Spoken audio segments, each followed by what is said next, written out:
నాకు పెద్ద స్వరం లేదు, నాకు క్షమించండి. దేవుడు ఇచ్చిన ఆశను బట్టి పాడుతున్నాను. ఇదిగో దేవా నా జీవితం, ఆపాదమస్తకము నీకంకితం. ఇదిగో దేవా జీవితం, ఆపాదమస్తకము నీకంకితం.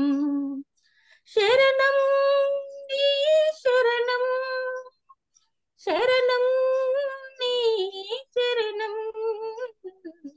ఇదిగో దేవా నా జీవితం, ఆపాదమస్తకము నీకంకితం.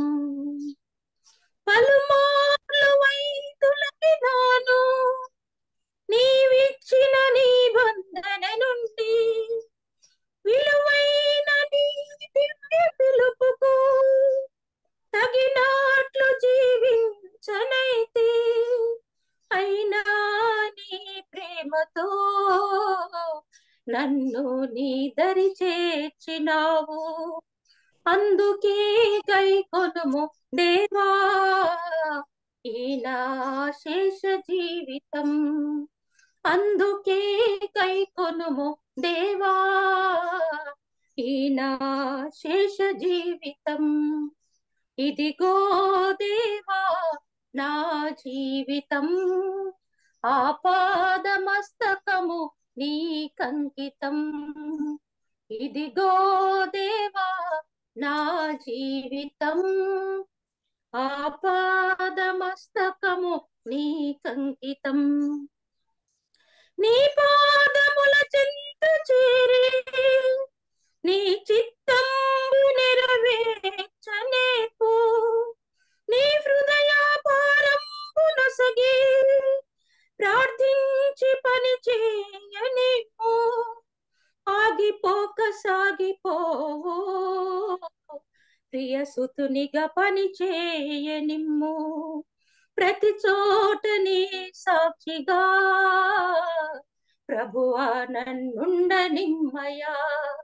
ప్రతి చోట నీ సాక్షిగా ప్రభువా నన్నుండనిమ్మయా. ఇదిగో దేవా నా జీవితం, ఆపాదమస్తకము నీకంకితం. ఇదిగో దేవా నా జీవితం, ఆపాదమస్తకము నీకంకితం. విస్తార పంట పొలము నుండి కష్టించి పని చేయనేపు, కన్నీటితో విత్తు మనసు కలకాలం మరి నాకు నొసగు. క్షేమ కాలమైనా నిన్ను గణపరచే బ్రతుకు నిమ్మయ. నశించు ఆత్మలన్ నీ దరి చేర్చే కృప నిమ్మయ. నశించే ఆత్మలన్ నీ దరి చేర్చే కృప నిమ్మయ. ఇదిగో దేవా నా జీవితం, ఆపాదమస్తకము నీకంకితం. ఇదిగో దేవా నా జీవితం, ఆపాదమస్తకము నీకంకితం. శరణం నీ శరణం, శరణం నీ శరణం. ఇదిగో దేవా నా జీవితం, ఆపాదమస్తకము నీకంకితం. ఆపాదమస్తకము నీకంకితం. వందనాలు సిస్టర్. చక్కటి పాట చక్కటి పాట పాడారు, అర్థసహితమైన పాట. ఇదిగో దేవా నా జీవితము, ఆపాదమస్తకము నీకే అంకితమని. ఎన్నోసార్లు నేను వైదొలిగినప్పటికీ అయినా నీ ప్రేమతో నన్ను దరి చేర్చావు. అందుకే నా శేష జీవితాన్ని మీకే సమర్పిస్తున్నానని, అలాగే ఎక్కడున్నా ప్రతి చోట నీ సాక్షిగా నన్ను వాడుకోమని, ఇంకా నశించే ఆత్మలని నీ దరి చేర్చడానికి కృప నిమ్మని ఎంతో చక్కటి అర్థసహితమైన పాట పాడి వినిపించిన సుకన్య ప్రసాద్ గారికి యేసుక్రీస్తు వారిన వందనాలు తెలియజేస్తున్నాను. వందనాలు. వందనాలక్క. అలాగే ఇప్పుడు స్వరం అంత చక్కగా లేదు, గొంతు కొద్దిగా ప్రాబ్లం ఉంది, అయినా పాడాలనే ఆశతో పాడినా. మంచిగా పాడారు, చక్కగా వచ్చింది వాయిస్. ఓకే అక్క, థ్యాంక్ యూ. ఇప్పుడు ఉన్న తన జూమ్ మీటింగ్ లో సరే మనకు వాక్యాన్ని అందిస్తారు. మనకు సుపరిచితులే, ఇంతకు ముందు కూడా 2-3 సార్లు మనతో మాట్లాడారు. ఒకవేళ తన గురించి ఇంకా ఏమైనా చెప్పాలంటే కెజెక్క వాళ్ళ చెప్తారు, లేదంటే సుకన్య ప్రసాద్ గారే పరిచయం చేసుకుంటారు. అక్క చెప్తారేమో. వందనాలు అక్క. కెజెక్క అక్క వందనాలు అక్క. కెజెక్క నీటిలో ఉన్నారక్క. సరే అక్క. ఓకే అక్క, స్టార్ట్ చేయండి అక్క. అక్క తర్వాత అయినా చెప్తారు, ఒకసారి ఆల్రెడీ నన్ను పరిచయం చేశారు కాబట్టి అక్క ఓకే నా గురించి కొద్దిగా చెప్పి ముందుకు వెళ్తానక్క. సరే సరే. మొట్టమొదటిగా జూమ్ లో చేరినటువంటి ప్రతి ఒక్క సహోదరికి నా హృదయపూర్వక వందనములు నేను తెలియజేసుకుంటున్నాను. దీనురాలైన నాకు ఇది 3వసారిగా ఈ జూమ్ లో నాకు అవకాశం ఇచ్చినటువంటి ఈ బృందానికంతా, మరి ముఖ్యంగా చక్కగా నడిపిస్తున్నటువంటి అక్కగారు అమృతవల్లి అక్కగారు, మరి ఈ అక్కగారి పేరు పేరు నాకు గుర్తులేదు, ఆ మంజుల అక్క. తర్వాత ఇంకా కొంతమంది నడిపిస్తా ఉంటారు, అందులో ముఖ్యంగా కెజెక్కను నేను ఎరుగుదును కాబట్టి అక్క స్వరం వింటే నాకు ఒక ఉత్సాహం అనేటువంటిది నా హృదయంలో కలుగుతా ఉంటది. ఆ భాగ్యం దేవుడు నాకు ఇప్పటికీ ఇచ్చాడు. ఎందుకంటే బలహీనురాలుగా ఉన్నప్పుడు అనేక సార్లు యూత్ ను బలపరిచినటువంటి సహోదరి అక్క ఎన్నో సార్లు మంచి మంచి వాక్యాల చేత మా కుటుంబాలను దర్శించింది, మమ్మల్ని బలపరిచింది. పేదవారం లేదు, ధనికులం లేదు, అందరి గృహాలకు వెళ్లి అక్క పరిచర్య చేస్తూ బాగలేని వారు ఎవరైనా ఉంటే గినక పరామర్శించటం, మరి మధ్యాహ్నం వేళలో చిన్న పిల్లలను కూడా ఇంట్లో వదిలిపెట్టి అక్క మరి హౌస్ విజిటింగ్ చేసేవాళ్ళు చక్కగా. కాబట్టి అక్కను మేము మర్చిపోలేము. ఎప్పటికి కూడా మా కుటుంబంలో మేమందరం అక్కను అనుకుంటా ఉంటాం. గిద్దలూరుకు వెళ్తే మా అక్క కనపడుతుంది, నంద్యాలకు వెళ్తే నేను కనపడతాను, కిజక్ ఎప్పుడు అంటా ఉంటారు. మా అక్కది కూడా గొప్ప సాక్ష్యం. గిద్దలూరు అక్క కూడా ఒకసారి సాక్ష్యం చెప్పింటారు. జాండీస్ వలన ఆమె చనిపోయిన స్థితి నుంచి దేవుడు తిరిగి బ్రతికించినాడు. మొన్న ఒక సహోదరి వాక్యం చెప్పినారు కదక్క, ఎవరు ఆ సహోదరి పేరు గుర్తులేదు నాకు, మధ్యలో ఆగిపోయినా చూడండి. సాక్ష్యం ఎలా ఉందో మా అక్క సాక్ష్యం కూడా ఆ సహోదరి లాగానే చనిపోయినటువంటి దానికి తిరిగి జీవం ఇచ్చినట్లుగా మా అక్క జాండీస్ అయ్యి చాలా లీస్ట్ పరిస్థితి, లాస్ట్ స్టేజ్ లో ఉన్నప్పుడు మరి కెజెక్క వాళ్ళందరూ ఎరుగుదురు, ఇక బ్రతుకుతుందన్న నమ్మకం మాకు లేదు. అప్పటికి ఇంకా వివాహం కాలేదు మా అక్క. సేమ్ అదే సాక్ష్యము మా అక్క జీవితం కూడా మా కుటుంబంలో జరిగింది. ఆ తర్వాత మేము నలుగురం అక్క చెల్లెలో నేను చిన్నదాన్ని కాబట్టి కొంత అవిధేయత, కొంత విననొల్లని స్వభావం, మొండిదాన్ను, ఒక ప్రత్యేకమైనటువంటి స్వభావం నాది. అయినప్పటికీ దేవుడు నన్ను కనికరించి మరి చదువులో, వివాహ విషయంలో, పిల్లల విషయంలో అన్నిట్లో కూడా దేవుడు నన్ను ఆశీర్వదించి మరి తన పనికి ఒక చిన్న పొరముట్టుగా నన్ను వాడుకుంటున్నాడు. ఆయా గ్రామాలకు వెళ్ళి దేవుని పని చేయటానికి. మరి నా భర్త గారు మరి ఇప్పటికి 3 సంవత్సరాలు అయింది, ఆయన ప్రభు నందు నిద్రించాడు.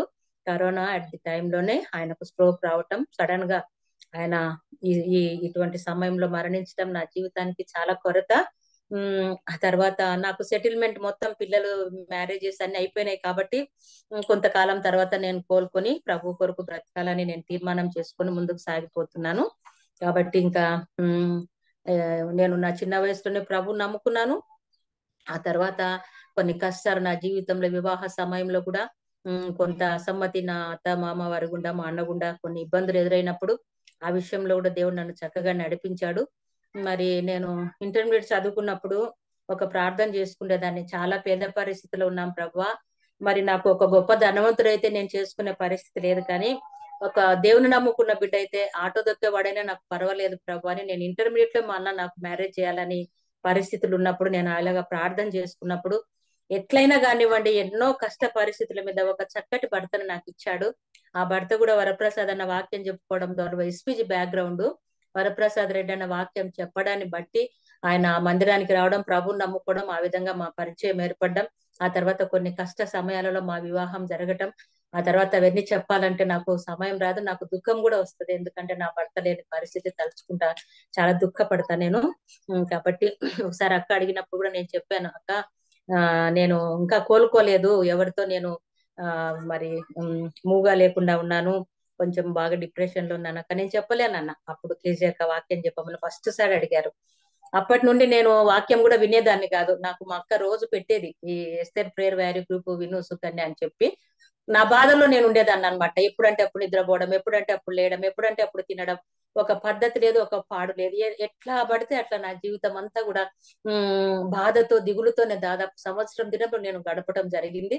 ఆ తర్వాత ప్రభు నాతో మాట్లాడినటువంటి మాటను బట్టి, నీ భక్తి నీకు ధైర్యము పుట్టించదా, నీ యథార్థ ప్రవర్తన నీ నిరీక్షణకు ఆధారం కదా అని యోబు గ్రంథం ద్వారా దేవుడు నాతో మాట్లాడినప్పుడు తిరిగి నా జీవితాన్ని నేను సరి చేసుకొని, ప్రభు నన్ను క్షమించు బలహీనురాలని చెప్పి నేను ప్రభు వైపు చూస్తూ ముందుకు సాగుతున్నాను. అయినప్పటికీ ఎన్నో ఆటంకాలు కుటుంబాల ద్వారా, బంధువుల ద్వారా, రక్త సంబంధికుల ద్వారా ఎన్నో ఎదుర్కొంటున్నాను ఇప్పటికి కూడా. అయినా ప్రభు నామాన్ని బట్టి అందరి ప్రార్థన వల్ల నేను ఒంటరిగానే ఉంటూ ముందుకు సాగిపోతున్నాను. కాబట్టి అది నా కొద్ది పరిచయం మాత్రమే. తర్వాత నా జీవితంలో జరిగినటువంటి ఒక సంఘటన, 2 సంఘటనలు నేను చెప్పాలని అక్కగారికి కూడా నేను ఉదయం చెప్పాను. మా క్రిస్టినాను గురించి కొంత సాక్ష్యం చెప్పాలని నేను ఆశపడుతున్నాను. క్రిస్టినా హైదరాబాద్ ఆ పాప, వాళ్ళ ఇంట్లో పెద్ద అమ్మాయి. అమ్మాయి బిఎస్సి నర్సింగ్ చేసింది. వాళ్ళు ఎవరో మాకు అన్నోన్ పర్సన్స్, కానీ మా వదినమ్మ ద్వారా వాళ్ళు సంబంధం మాకు కుదిరినప్పుడు మా ప్రశాంత్కు అప్పటికే కెనడాలో ఉండబట్టి మా బాబు 4 years అయింది. ఆ సంబంధం మాకు వచ్చినప్పుడు మంచి అమ్మాయి, చక్కగా ఉంది, ట్రైన్డ్ అమ్మాయి అని చెప్పేసి మేము ఇష్టపడి మరి ఎంగేజ్మెంట్ చేసినాము. తర్వాత నెక్స్ట్ టైం వచ్చినప్పుడు మ్యారేజ్ చేయడం జరిగింది. ఆ విధంగా ఆ పాప మరి తనలో ఉన్నటువంటి లోపాలేమో మాకు తెలియదు, కానీ అమ్మాయి దాంట్లో కడుపులో ఫైబ్రాయిడ్స్ ఉండడాన్ని బట్టి ఆ అమ్మాయికి గర్భం రాకుండా అయిపోయింది.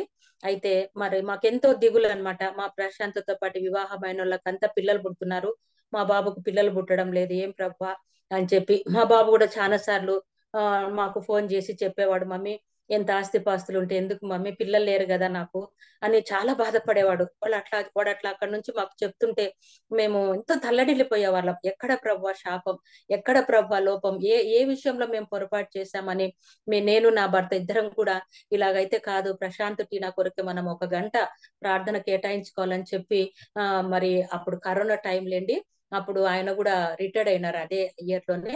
అప్పుడు మేమిద్దరం కూడా 11 గంటల నుంచి 12 గంటల వరకు గంట సేపు వారి కొరకే మేము ప్రార్థించాం.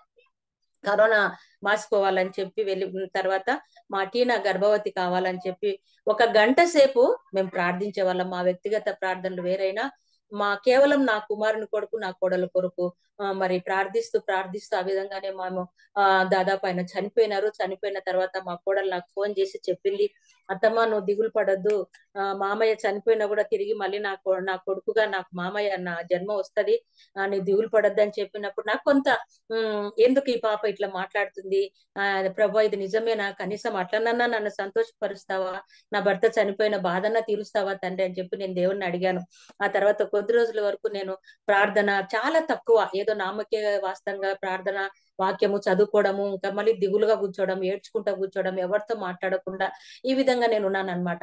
ఇంకా ఆ తర్వాత నేను ఆ ప్రదేశాన్ని కూడా, అంటే ఆ ఇంటిని కూడా వదిలిపెట్టి మాకు ఇంకొక ఇల్లు అక్కడనే అపార్ట్మెంట్ లో, అంటే నా భర్త నేను కలిసి ఉన్నటువంటి ఆ ఇంటికి మళ్ళీ తిరిగి నేను వచ్చేస్తాను, ఇంత పెద్ద ఇంట్లో నేను ఉండలేనని చెప్పి నా సామాన్ అంతా షిఫ్ట్ చేసుకొని నా భర్త చనిపోయిన 3 నెలలకు నేను తిరిగి అదే ఇంటికి వచ్చినాను.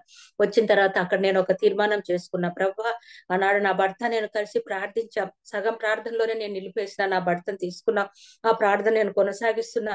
నా కోడలి యొక్క గర్భఫలం కావాలా ప్రభా, ఎంతో మందికి గర్భఫలాలు ఇచ్చిన దేవుడవు, మరి అమ్మాయికి ఉన్నటువంటి జబ్బు మాకు తెలియదు, మేము వివాహం చేసుకున్నాము, అది ఎక్కడ పొరపాటు జరిగిందో ప్రభా దయతో క్షమించి, నీకు అసాధ్యమైనదంటూ ఏది లేదు కదా, శారమ్మ గర్భం ఉడిగిపోయినప్పుడు కుమారుని ఇచ్చిన దేవుడవు కదా, మరి ఆ బిడ్డ గర్భాన్ని నువ్వు తెరువు ప్రభు అని చెప్పి నేను చాలా ప్రార్థించేదాన్ని. నా భర్త పోయిన దుఃఖం ఒకటి, నా కోడలకు గర్భం రావాలనేటువంటి ఒక దుఃఖం, 2 కలిపి కన్నీరు కార్చి నేను ప్రార్థించేదాన్ని. ఆ విధంగా నేను ప్రార్థిస్తూ ఇంకా మరి స్టీఫెన్ పాల్ వాళ్ళది వాక్యం వచ్చేది అనమాట ప్రతి శుక్రవారము. ఆమె 3 దినాలు, శుక్ర శనివారాలు తర్వాత బేస్తవారం కూడా అనుకుంటా, ప్రతి నెలలో ఆ 3 దినాలు శైలా పాల్ గారితో నేను ఏకీభవించేదాన్ని అనమాట. రూమ్ లోకి వెళ్లి తలుపులు వేసుకొని పెట్టుకొని మరి 3 గంటల వరకు ఏమి తినకుండా ఫాస్టింగ్ చేస్తూ ఆమె ప్రార్థనలో నేను ఏకీభవించేదాన్ని. ఆమె మీ మనవులన్నీ బుక్ లో రాసుకోండి అన్నప్పుడు ఫస్ట్ పాయింట్ టీనాకు మరి ఆమెకు గర్భం ధరించాలని చెప్పి ఫస్ట్ పాయింట్. సెకండ్ పాయింట్ ఏం రాసుకున్నానంటే నా చిన్న కుమారునికి మరి అప్పటికే పాప పుట్టింది, నా చిన్న కుమారునికి ఒక గృహం కావాలా ఉండడానికి హైదరాబాద్ లో. రెండవది. ఇక మూడవది ఏంటంటే కుటుంబంలో సమాధానంగా సంతోషంగా తండ్రి లేని లోటు ఒక తల్లిగా నేను తీరుస్తున్నా కుమారుల పట్ల కోడళ్ళ పట్ల బాధ్యతగా బ్రతకటానికి నాకు తెలివి దయచేయి ప్రభా. కోడళ్ళు చాలా చురుకైన వారు నా కోడళ్ళు చెప్పాలంటే. వారి తెలివి ముందు నా తెలివి జీరో చెప్పాలంటే. మరి ఇంత యాక్టివ్ గా ఉన్నారు ఈ పిల్లల ముందు ప్రభా. మరి నా పిల్లలు కూడా, నా కుమారులు ఇద్దరు కూడా చాలా మెత్తక అనమాట. వీళ్ళు చూస్తే చాలా యాక్టివ్ ఉన్నారు పిల్లలు ఇద్దరు, బాగా చదువులు చదువుకున్నారు, బాగా చక్కగా ఉన్నారు, చాలా యాక్టివ్ గా ఉన్నారు. వీళ్ళతో నేను ఎట్లా ప్రభువా ఏగేది అని చెప్పి నేను ప్రభువును ఈ మూడు నేను ఒక ఒక బుక్ లో పెట్టి ప్రతిరోజు దాని మీద చేయబెట్టి నేను ప్రార్థన చేసుకుంటూ అలా ఉన్నప్పుడు మళ్ళీ తిరిగి ప్రశాంత్ నాకు ఒక రోజు ఫోన్ చేసి చెప్పినాడు, మా మమ్మీ టీనా కొరకు బాగా ప్రార్థన చేయి, మేము ట్రీట్మెంట్ తీసుకుంటున్నాము, అయినా కూడా దేవుని చిత్తము, మరి ప్రార్థన చేయి, నీ ప్రార్థన మరి దేవుడు ఆలకించేటట్లుగా చెయ్యి అని చెప్పినాడు. నువ్వే ఒక పాస్టర్ అమ్మవు నాకని చెప్పినాడు నా కొడుకు. సరే అనుకున్న విశ్వాసాన్ని బట్టి నేను కూడా గట్టిగా ప్రార్థించాను. సరే ఒక రోజు నేను తలకు స్నానం చేశాను, ఒక చైర్ లో నా ఫ్యాన్ కింద కూర్చొని తల ఆరుపుకుంటూ, ఇంకా అప్పటికి 11 కూడా కాలేదు, 11 అయితే కూర్చుంటా. 11 గంటలకు నేను తల స్నానం చేసినప్పుడు తల ఆరుపుకుంటూ ఒక మాట మాట్లాడుతున్నా దేవునితో. ప్రభువా, మరి ఆనాడు గిద్యోను ఇదే మాట చెప్పుకున్నా. గిద్యోను మరి ఒక పరీక్ష పెట్టుకున్నాడు కదా దేవుని చిత్తమా కాదని తెలుసుకోవటానికి. గొర్రెబొచ్చు అక్కడ పెట్టి మరి మంచు వేళ దాని చుట్టూ మంచు పడాలి గాని ఆ గొర్రెబొచ్చు మాత్రము తడవకూడదు ప్రభువా అని ప్రార్థన చేసినప్పుడు నువ్వు అలాగ నెరవేర్చినావు కదా, మరి అటువంటి ఒక అద్భుతం నా పట్ల ఎందుకు చెయ్యవు ప్రభువా నువ్వు. మరి నేను అవిశ్వాసరాలనగా ఉన్నానేమో ప్రభువా, నేను ఇంకా నమ్మకం ఉంచలేక ఉన్నానేమో, నాకు అది చూపించు ప్రభు అని చెప్పి నేను చైర్లో కూర్చొని జస్ట్ అట్లా ప్రే చేసుకున్నప్పుడు నేను జాలి ఉంది కిటికీలకు, తలుపులన్నీ వేసుకున్నాను. మరి ఒక 2 పిచ్చుకలు ఆ బెడ్రూమ్ లోకి వచ్చినాయి. ఎక్కడి నుంచి వచ్చినాయో ఇట్ ఈస్ ఎ వండర్ఫుల్ మెరక్కల్ అనమాట. నా కళ్ళారా నేను చూశాను. నేను అనుకున్నాను కింద ఏసీ గాలి మరి కిటికీలు వేసుకోవడానికని పిల్లలు కొద్దిగా చిన్నగా ఒక ఒక ఒక వేలుమైన అది కట్ చేసినారనమాట. మరి అది స్పాట్ లో అవి అక్కడ నుంచి ముళ్ళులు గుచ్చుకోకుండా, ఆ మెష్ గుచ్చుకోకుండా ఎట్లా వచ్చినాయో రెండు కూడా నా బెడ్రూమ్ లో కొట్లాడుకుంటున్నాయి అనమాట, పోట్లాడుకుంటున్నాయి. ఇట్లా నేను ఆమెను అనగానే పిచ్చుకలు 2 కూడా బెడ్రూమ్ లోకి వచ్చి కిచ్చ కిచ్చ కిచ్చ అని కొట్లాడుకుంటున్నాయి. అప్పుడు నేను లేసి గబ్బకిన బెడ్రూమ్ లో ఎక్కడి నుంచి వచ్చినాయి ఈ పిచ్చుకలు నాకు అర్థం కాలేదు. ఈ పిచ్చుకలు 2 గలగలగలని ఇట్లా అరుస్తున్నాయి, ఎక్కడి నుంచి వచ్చినాయి అబ్బా, ఇంత చిన్న రంధ్రంలో నుంచి రావటాన్ని కూడా ఈజ్ ఇట్ పాసిబుల్, అసలు ఎట్లా పాసిబుల్ అయింది ఈ పిట్టలకని నేను అనుకున్నాను. ప్రభువా నువ్వు ఎంత గొప్ప దేవుని ప్రభువా, ఇంత బలహీనంగా నేను అడుగుతున్నప్పుడు వెంటనే నువ్వు ఒక అద్భుతం చూసినావు కదా అని. అది నాకు దేనికి సూచనగా చూపించాడంటే, అంటే నేను అనుకున్నాను 2 పిల్లలు నా కోడలు గర్భాన దేవుడు ఇస్తాడేమో, అందుకే 2 పిచ్చుకలు నా ఇంట్లోకి వచ్చినాయని చెప్పి ఒక థాట్ నాకు వచ్చింది అనమాట. ఒక థాట్ నాకు వచ్చినప్పుడు సరే ప్రభువా ఇలాగ నువ్వు అద్భుతం చేస్తావు, నీకు స్తోత్రం అని చెప్పి తలుపు తెరిచి పెట్టాను. పిట్టలు వెళ్ళిపోతాయేమో అని చెప్పి 2 పిచ్చుకలు మరి ఆ తలుపు తెరిచి పెడితే మెయిన్ రోడ్ గుండా ఒక పిచ్చుకేమో ఒక గంట సేపు వెళ్ళిపోయింది. ఇంకొక పిచ్చుక ఏం చేసిందంటే నేను ప్రేయర్ చేసుకుంటుంటే నా మంచం కింద దూరి అక్కడే ఉంది, అది ప్రార్థన అయిపోయేంత వరకు అక్కడే ఉంది. సరే నేను మధ్యలో లేచిపోయి దానికి కొన్ని గింజలు పెట్టినాను, వాటర్ పెట్టినాను, అస్సలు తీసుకోలేదు అది, అట్లనే కూర్చునేది. తలుపు తెరుస్తాను కదా, ఒకటి వెళ్ళిపోయింది, ఇది వెళ్ళిపోలేదు ఏంటని చెప్పి నేను అలాగే చూస్తున్నప్పుడు నేను అనుకున్నాను, 2 కాదులే ఒక బిడ్డని ఇస్తాడేమో నా కోడలకు, 2 ఇవ్వాలనుకున్నాడేమో, ముందే అమ్మాయి వీక్ గా ఉంది కదా అందుకని 1 ఇవ్వబోతున్నాడు అని చెప్పి మళ్ళీ నేను సరిపుచ్చుకున్నాను అనమాట. సరే ఇంకా ఆ పిచ్చుక దాదాపు నా ప్రేయర్ అయిపోయేంత వరకు ఉండి అది ఎప్పుడు పోయిందో నేను ఆమెను అనేసరికి ఆ చివరి మూమెంట్ లో అది వెళ్ళిపోయింది అనమాట. నిజంగా నా జీవితంలో ఇది నేను చెప్పాలనుకున్నాను, ఎందుకంటే చాలా మంది ప్రత్యక్షంగా చెప్తున్నప్పుడు నేను కూడా కొన్ని ఎందుకు చెప్పకూడదని ఒక తలంపుతో నేను ఇది చెప్పాలని. ఆ తర్వాత 1 మంత్ అయింది. ఆ 1 మంత్ అయిన తర్వాత మా ప్రశాంత్ ఫోన్ చేశాడు, మమ్మీ టీనా కన్సీవ్ అని చెప్పి. టీనాకు 3rd మంత్ అయ్యేంత వరకు వాళ్ళు దాచిపెట్టినారంట. అట్లా తర్వాత 3rd మంత్ అయిన తర్వాత చెప్పమని చెప్పిందని వాళ్ళ మమ్మీ నాకు కూడా చెప్పకుండా దాచిపెట్టినారు. ఒక్క ఎగురు వేసి గంతేస్తాను అనమాట. హల్లెలూయా నీకు స్తోత్రం ప్రభా, ఎంత గొప్ప దేవుని అని చెప్పి గంతేస్తాను. మీరు నమ్ముతారో లేదో, ఇంకా అదే నా సంతోషం. మళ్ళా నేను కోలుకోవడానికి నా కోడలే కారణం, నా కొడుకు. ఇంకా ప్రభా నువ్వు ఎంత గొప్ప దేవుని ప్రభా, నిజంగా నువ్వు చాలా గొప్ప దేవుని తండ్రి అని చెప్పి నేను దేవుని స్తుతులు చెల్లించి, ఇంకా మంత్ మొత్తం మా టీనాకు డెలివరీ అయ్యేంత వరకు ఎన్ని నెలలు అవన్నీ నేను అప్ టు డేట్ రాసి పెట్టుకున్నాను. 9th మంత్ వరకు అన్ని రాసి పెట్టుకొని, ఈ లోపల మళ్ళీ మా చిన్న కోడలు, ఆమెకు 5th మంత్ ఏమైతుంది, మళ్ళీ మా చిన్న కోడలు ప్రెగ్నెంట్ అనమాట. ఆమెకు సెకండ్ డెలివరీ పాప అయిన తర్వాత, ఆ సెకండ్ డెలివరీ ఆమెకు కొడుకు పుట్టాలని మళ్ళీ ఒకటి యాడ్ చేసుకున్నాను అనమాట. ఒక కుమారుడు జన్మించాల ప్రభా, ఈ నా పెద్ద కొడుకు ఎవరిచ్చినా సరే సంతానం నువ్వు ఇచ్చేదే నాకు కావాలని చెప్పి, అలాగా నేను మంత్ అంతా రాసి పెట్టుకొని, ఏప్రిల్ మార్చి అన్ని రాసి పెట్టుకొని, మార్చికి 9th మంత్ కంప్లీట్ అవుతుందని చివరి వరకు రాసి పెట్టుకున్న. టీనాది మా కీర్తిది ఇద్దరిది. ఆ తర్వాత మా టీనా అట్లా నెల నెల వాళ్ళు మరి టెస్టింగ్ కు పోతూ ఆ విధంగా మరి ట్రీట్మెంట్ తీసుకుంటూ, March 16th night mid night మాకు వీడియో పెట్టినారు. ఆ పాప డెలివరీ అయ్యే దగ్గర నుంచి మొత్తం తీసి, మరి హైదరాబాద్ లో ఉన్నటువంటి వాళ్ళ అమ్మ నన్ను యాడ్ చేసి ఆ వీడియో పెట్టినప్పుడు పాప బయటకు వస్తుంది. ఎంత అందంగా ఉందంటే, ప్రభువా నిజంగా నువ్వు ఎంత గొప్ప దేవుని ప్రభా మరి అని నేను దేవుని చాలా కృతజ్ఞతాస్తుతులు చెల్లించాను. 7 సంవత్సరముల తర్వాత ఆ గర్భంలో నుండి ఫైబ్రాయిడ్స్ ఉన్నటువంటి ఆ గర్భంలో నుంచి ఆ బిడ్డని ఎలా తీసుకొచ్చా. తర్వాత మా ప్రశ్న చెప్పాడు, మమ్మీ బిడ్డ మధ్యలో ఉంది, చుట్టంతా కూడా ఫైబ్రాయిడ్స్ ఉన్నాయి మమ్మీ, ఆ పాపకు టీనాకు చుట్టూ ఫైబ్రాయిడ్స్ ఉన్నాయి, మధ్యలో బిడ్డ ఉంది మమ్మీ, ఎట్లా బయటకు వచ్చిందో ఇట్ ఈస్ అ మెరక్కల్ అని చెప్పాడు నా కొడుకు. డాక్టర్స్ కూడా అంతుపట్టలేదంట అసలు, ఎంత చక్కగా ఉంది ఈ బిడ్డ అని చెప్పి వాళ్ళు బిడ్డను తీసి బయటకి ఇచ్చినారు. నా ప్రత్యక్షంగా నేను ఆ బిడ్డను చూసినప్పుడు నాకు చాలా సంతోషం అనిపించింది. ఓకే, అలాగా బిడ్డ కలిగిన తర్వాత వాళ్ళ అమ్మ ఇంకా అప్పుడు వెళ్ళలేదు, నా కొడుకే దగ్గరుండి అన్ని చూసుకుంటున్నాడు. ఈమె ఇక్కడ నుంచి బయలుదేరి వెళ్ళేసరికి నాకు 3rd డే హాస్పిటల్లో. సరే, ఇంకా ఆ పాప అప్పటి వరకు బాగానే ఉండింది. వాళ్ళ అమ్మ పోయిన తర్వాత ఇంటికి తీసుకొని వచ్చినారు, స్నానం చేయించేది. ఆ రాత్రి మరి ఏం తినిందో నాకు తెలియదు, లేకపోతే హాస్పిటల్లో ఆపరేషన్ మరి ఏదో వాళ్ళు చిన్న పేగు ఏదో కట్ చేస్తారంట ఆ పేగు దగ్గర. అది సరిగా కుట్లు వేయక లోపల పెట్టడాన్ని బట్టి అది ఇన్ఫెక్షన్ అయిపోయి ఇంకా ఆ పాపకు వామిటింగ్స్ మోషన్స్ అయితా ఉంటే, చిన్నదానికి ఆపరేషన్ హాస్పిటల్ కి ఎందుకు మెడికల్ గా అని చెప్పి టాబ్లెట్స్ ఇచ్చినాడంట నా కొడుకు, ఇంజెక్షన్ ఇచ్చినాడంట. తగ్గలేదంట. తగ్గకపోతే ఇంకా డాక్టర్స్ కు తీసుకొని రమ్మని చెప్పి వాళ్ళు ఫోన్ చేస్తే మరి ఒక హెలికాప్టర్ పంపించినారంటే ఇంటి దగ్గరికి. ఎందుకంటే అమ్మాయి మెడికల్ గా ఉంది కాబట్టి వాళ్ళకి ఇన్సూరెన్స్ ఉంటది, చాలా ప్రాఫిట్స్ ఉంటాయి వాళ్ళకు. ఆ పాపకు వెహికల్ ఇంటి దగ్గరకు వస్తే ఆ హెలికాప్టర్ లో తీసుకొని పోయి జాయిన్ చేసి, the condition is very serious, ఈ అమ్మాయి బ్రతుకుతుందో లేదో కూడా మేము చెప్పలేమని చెప్పినారంట. చెప్తే ఇంకా అప్పుడు వాళ్ళ అమ్మ అక్కడే ఉంది కాబట్టి ఆమె నేను ఇద్దరం కూడా చాలా సేపు ఏడ్చుకున్నాం, ఏంటి పరిస్థితి అని. ఆ పాపకు అన్నం తిన్నా ఇమ్మడం లేదు, జ్యూస్ లోపలికి పోవడం లేదు, పాలు పోవడం లేదు, ప్రతిది బయటకు వచ్చేస్తా ఉందన్నమాట. ఇంకా ఆఖరుకు ఏం చేస్తున్నారంటే ఇక్కడ గొంతుకు పైపు పెట్టి మొత్తం అంతా దాంట్లో నుంచి పోయడం మొదలు పెట్టినారు. ఇట్లా ఒక్కొక్క రోజు ఒక్కొక్క condition, very very bad condition. 6 మంది డాక్టర్స్ ఒక గ్రూప్ గా చేరి ప్రతిరోజు ఆ పాపకు కౌన్సిలింగ్ ఇస్తూ, ప్రశాంత్ కు కౌన్సిలింగ్ ఇస్తూ, ఏ క్షణంలో ఏది జరిగినా మీరు రెడీగా ఉండాలి, అట్లయితే మేము ట్రీట్మెంట్ స్టార్ట్ చేస్తామని చెప్పి వాళ్ళు ఆ విధంగా ట్రీట్మెంట్ స్టార్ట్ చేసి 1.5 రోజులండి. 1.5 రోజులు పాప బెడ్ మీద, పాప ఉయ్యాలలో. ప్రతిరోజు నేను ఆ దృశ్యం చూసినప్పుడు చాలా ఏడ్చేదాన్ని. ఒకవైపు చిన్న బిడ్డను చూస్తే సంతోషం, ఒకవైపు తల్లిని చూస్తే బాధ.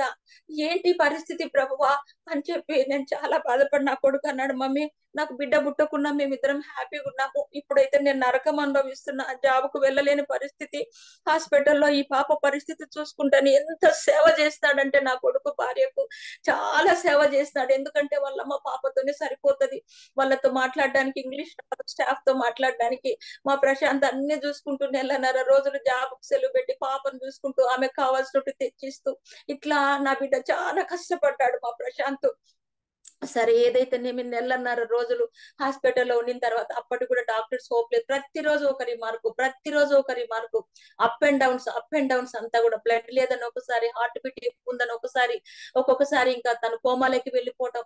ఒక రోజు నాకు చూపించినాడు, మొత్తం అంతా పైప్స్ పెట్టినారు.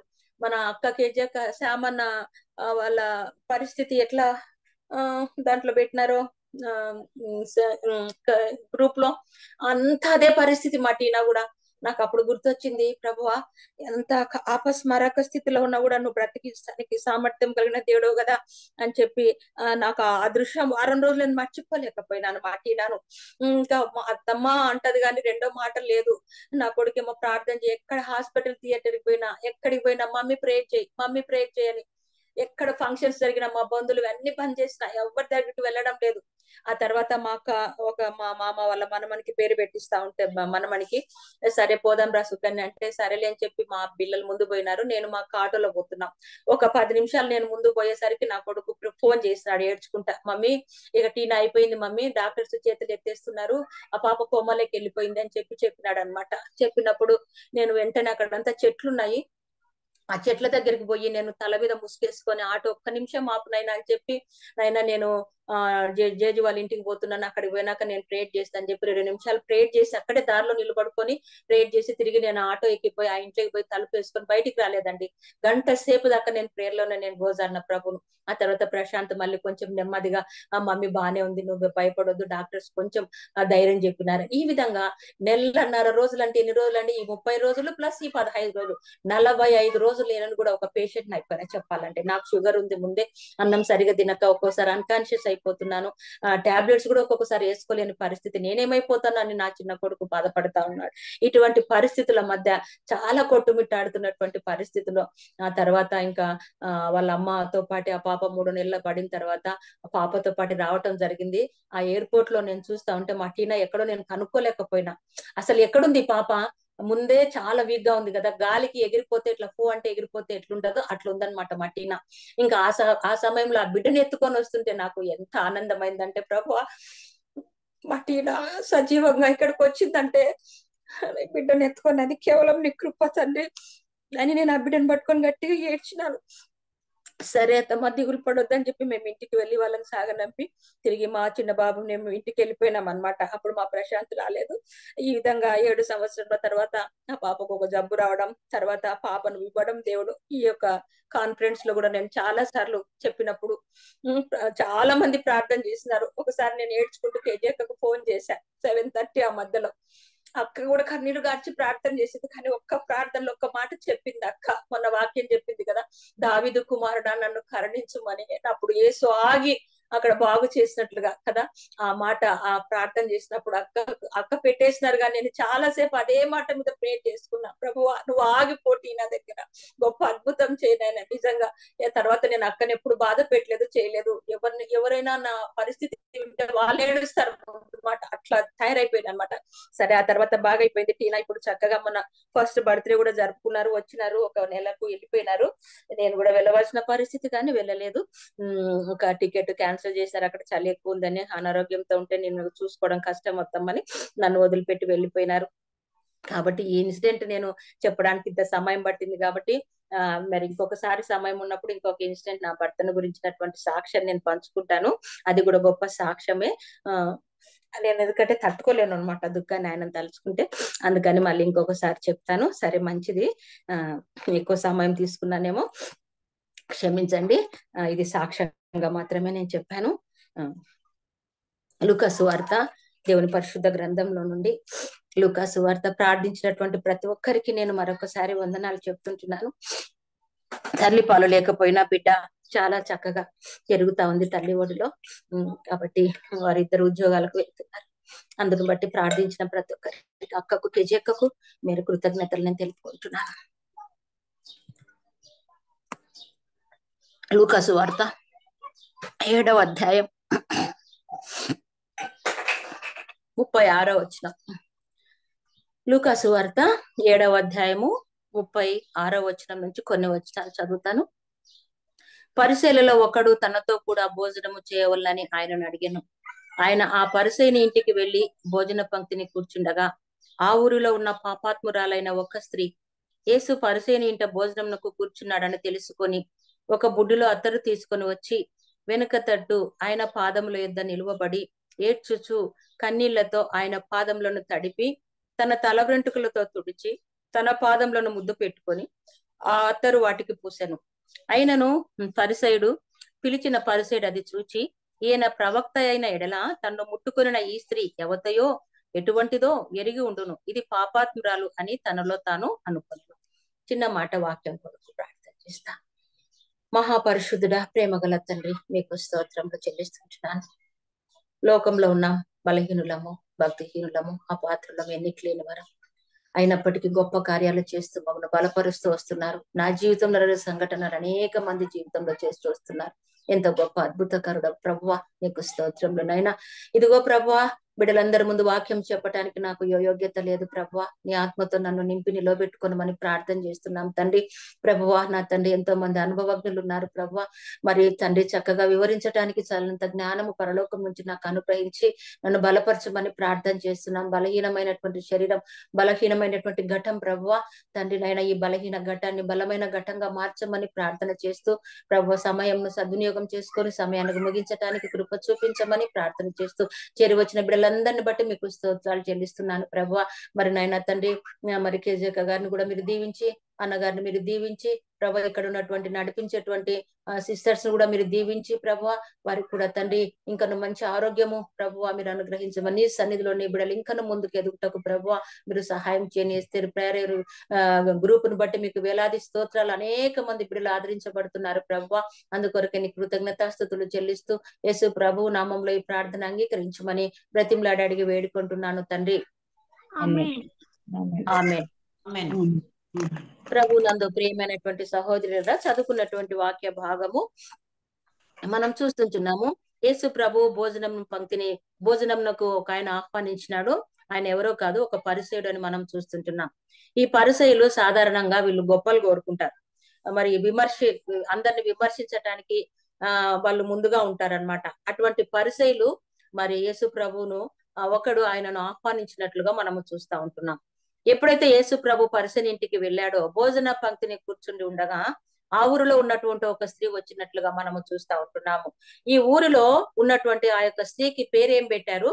ఆమె పాపాత్మురాలని మనం చూస్తుంటున్నాం. సాధారణంగా తల్లిదండ్రులు జన్మించిన తర్వాత ప్రతి ఒక్క బిడ్డకు ఒక పేరు పెట్టుకుంటారు, ఏదో చక్కటి పేరు పెట్టుకుంటా ఉంటారు. ఆ పేరును బట్టి వారు మరి జీవించాలని, లేకపోతే వారి తృప్తి కొరకు వారు ఆ పేర్లు పెట్టుకుంటా ఉంటారన్నమాట. అట్లనే మరి ఇటువంటి పేరు ఏదో ఒకటి పెట్టింటే బాగుండేది, కానీ ఈమె పాపాత్మురాలు అనేటువంటి పేరు, ఈమెను గురించి ఏ పేరు ఇక్కడ వ్రాయబడలేదు. ఈమెకున్నటువంటి ఒకే ఒక పేరు పాపాత్మురాలు అనేటువంటి మాట మనం చూస్తా ఉంటున్నాం. ఈ స్త్రీ ఎంత ధైర్యంగా యేసు ప్రభు ఉన్న చోటికి, అనగా పరిసయ్యుని ఇంటికి వచ్చినట్లుగా మనము చూస్తుంటున్నాం. యేసు ప్రభు అక్కడ ఉన్నాడని తెలుసుకొని ఆమె అక్కడికి వచ్చినట్లుగా మనము చూస్తుంటున్నాం. అయితే ఈమె ఉత్త చేతులతో రాలేదు, కానీ ఏం తీసుకొని వచ్చిందంటే ఒక బుడ్డిలో అత్తరు తీసుకొని వచ్చినట్లుగా మనము చూస్తుంటున్నాం. అత్తరు అనేటువంటిది చాలా సువాసనతో కూడినటువంటిది. అత్తరు అనేటువంటిది చాలా విలువైనటువంటిది. అత్తరులో చాలా రకాలు ఉంటాయి, కొన్ని తక్కువ ఉంటాయి, కొన్ని ఎక్కువ రేట్స్ ఉంటాయి కదా. దాన్ని బట్టి, ఆ స్మెల్ ని బట్టి అది రేటు తక్కువనో ఎక్కువనని గుర్తించవచ్చు. ఇప్పుడు ఈ స్త్రీ ఏం తెచ్చింది? ఒక బుడ్డిలో అత్తరు తీసుకొని వచ్చినట్లుగా మనం చూస్తుంటున్నాం. ఆమె ఒక ప్రీ ప్లాన్ గా వచ్చింది.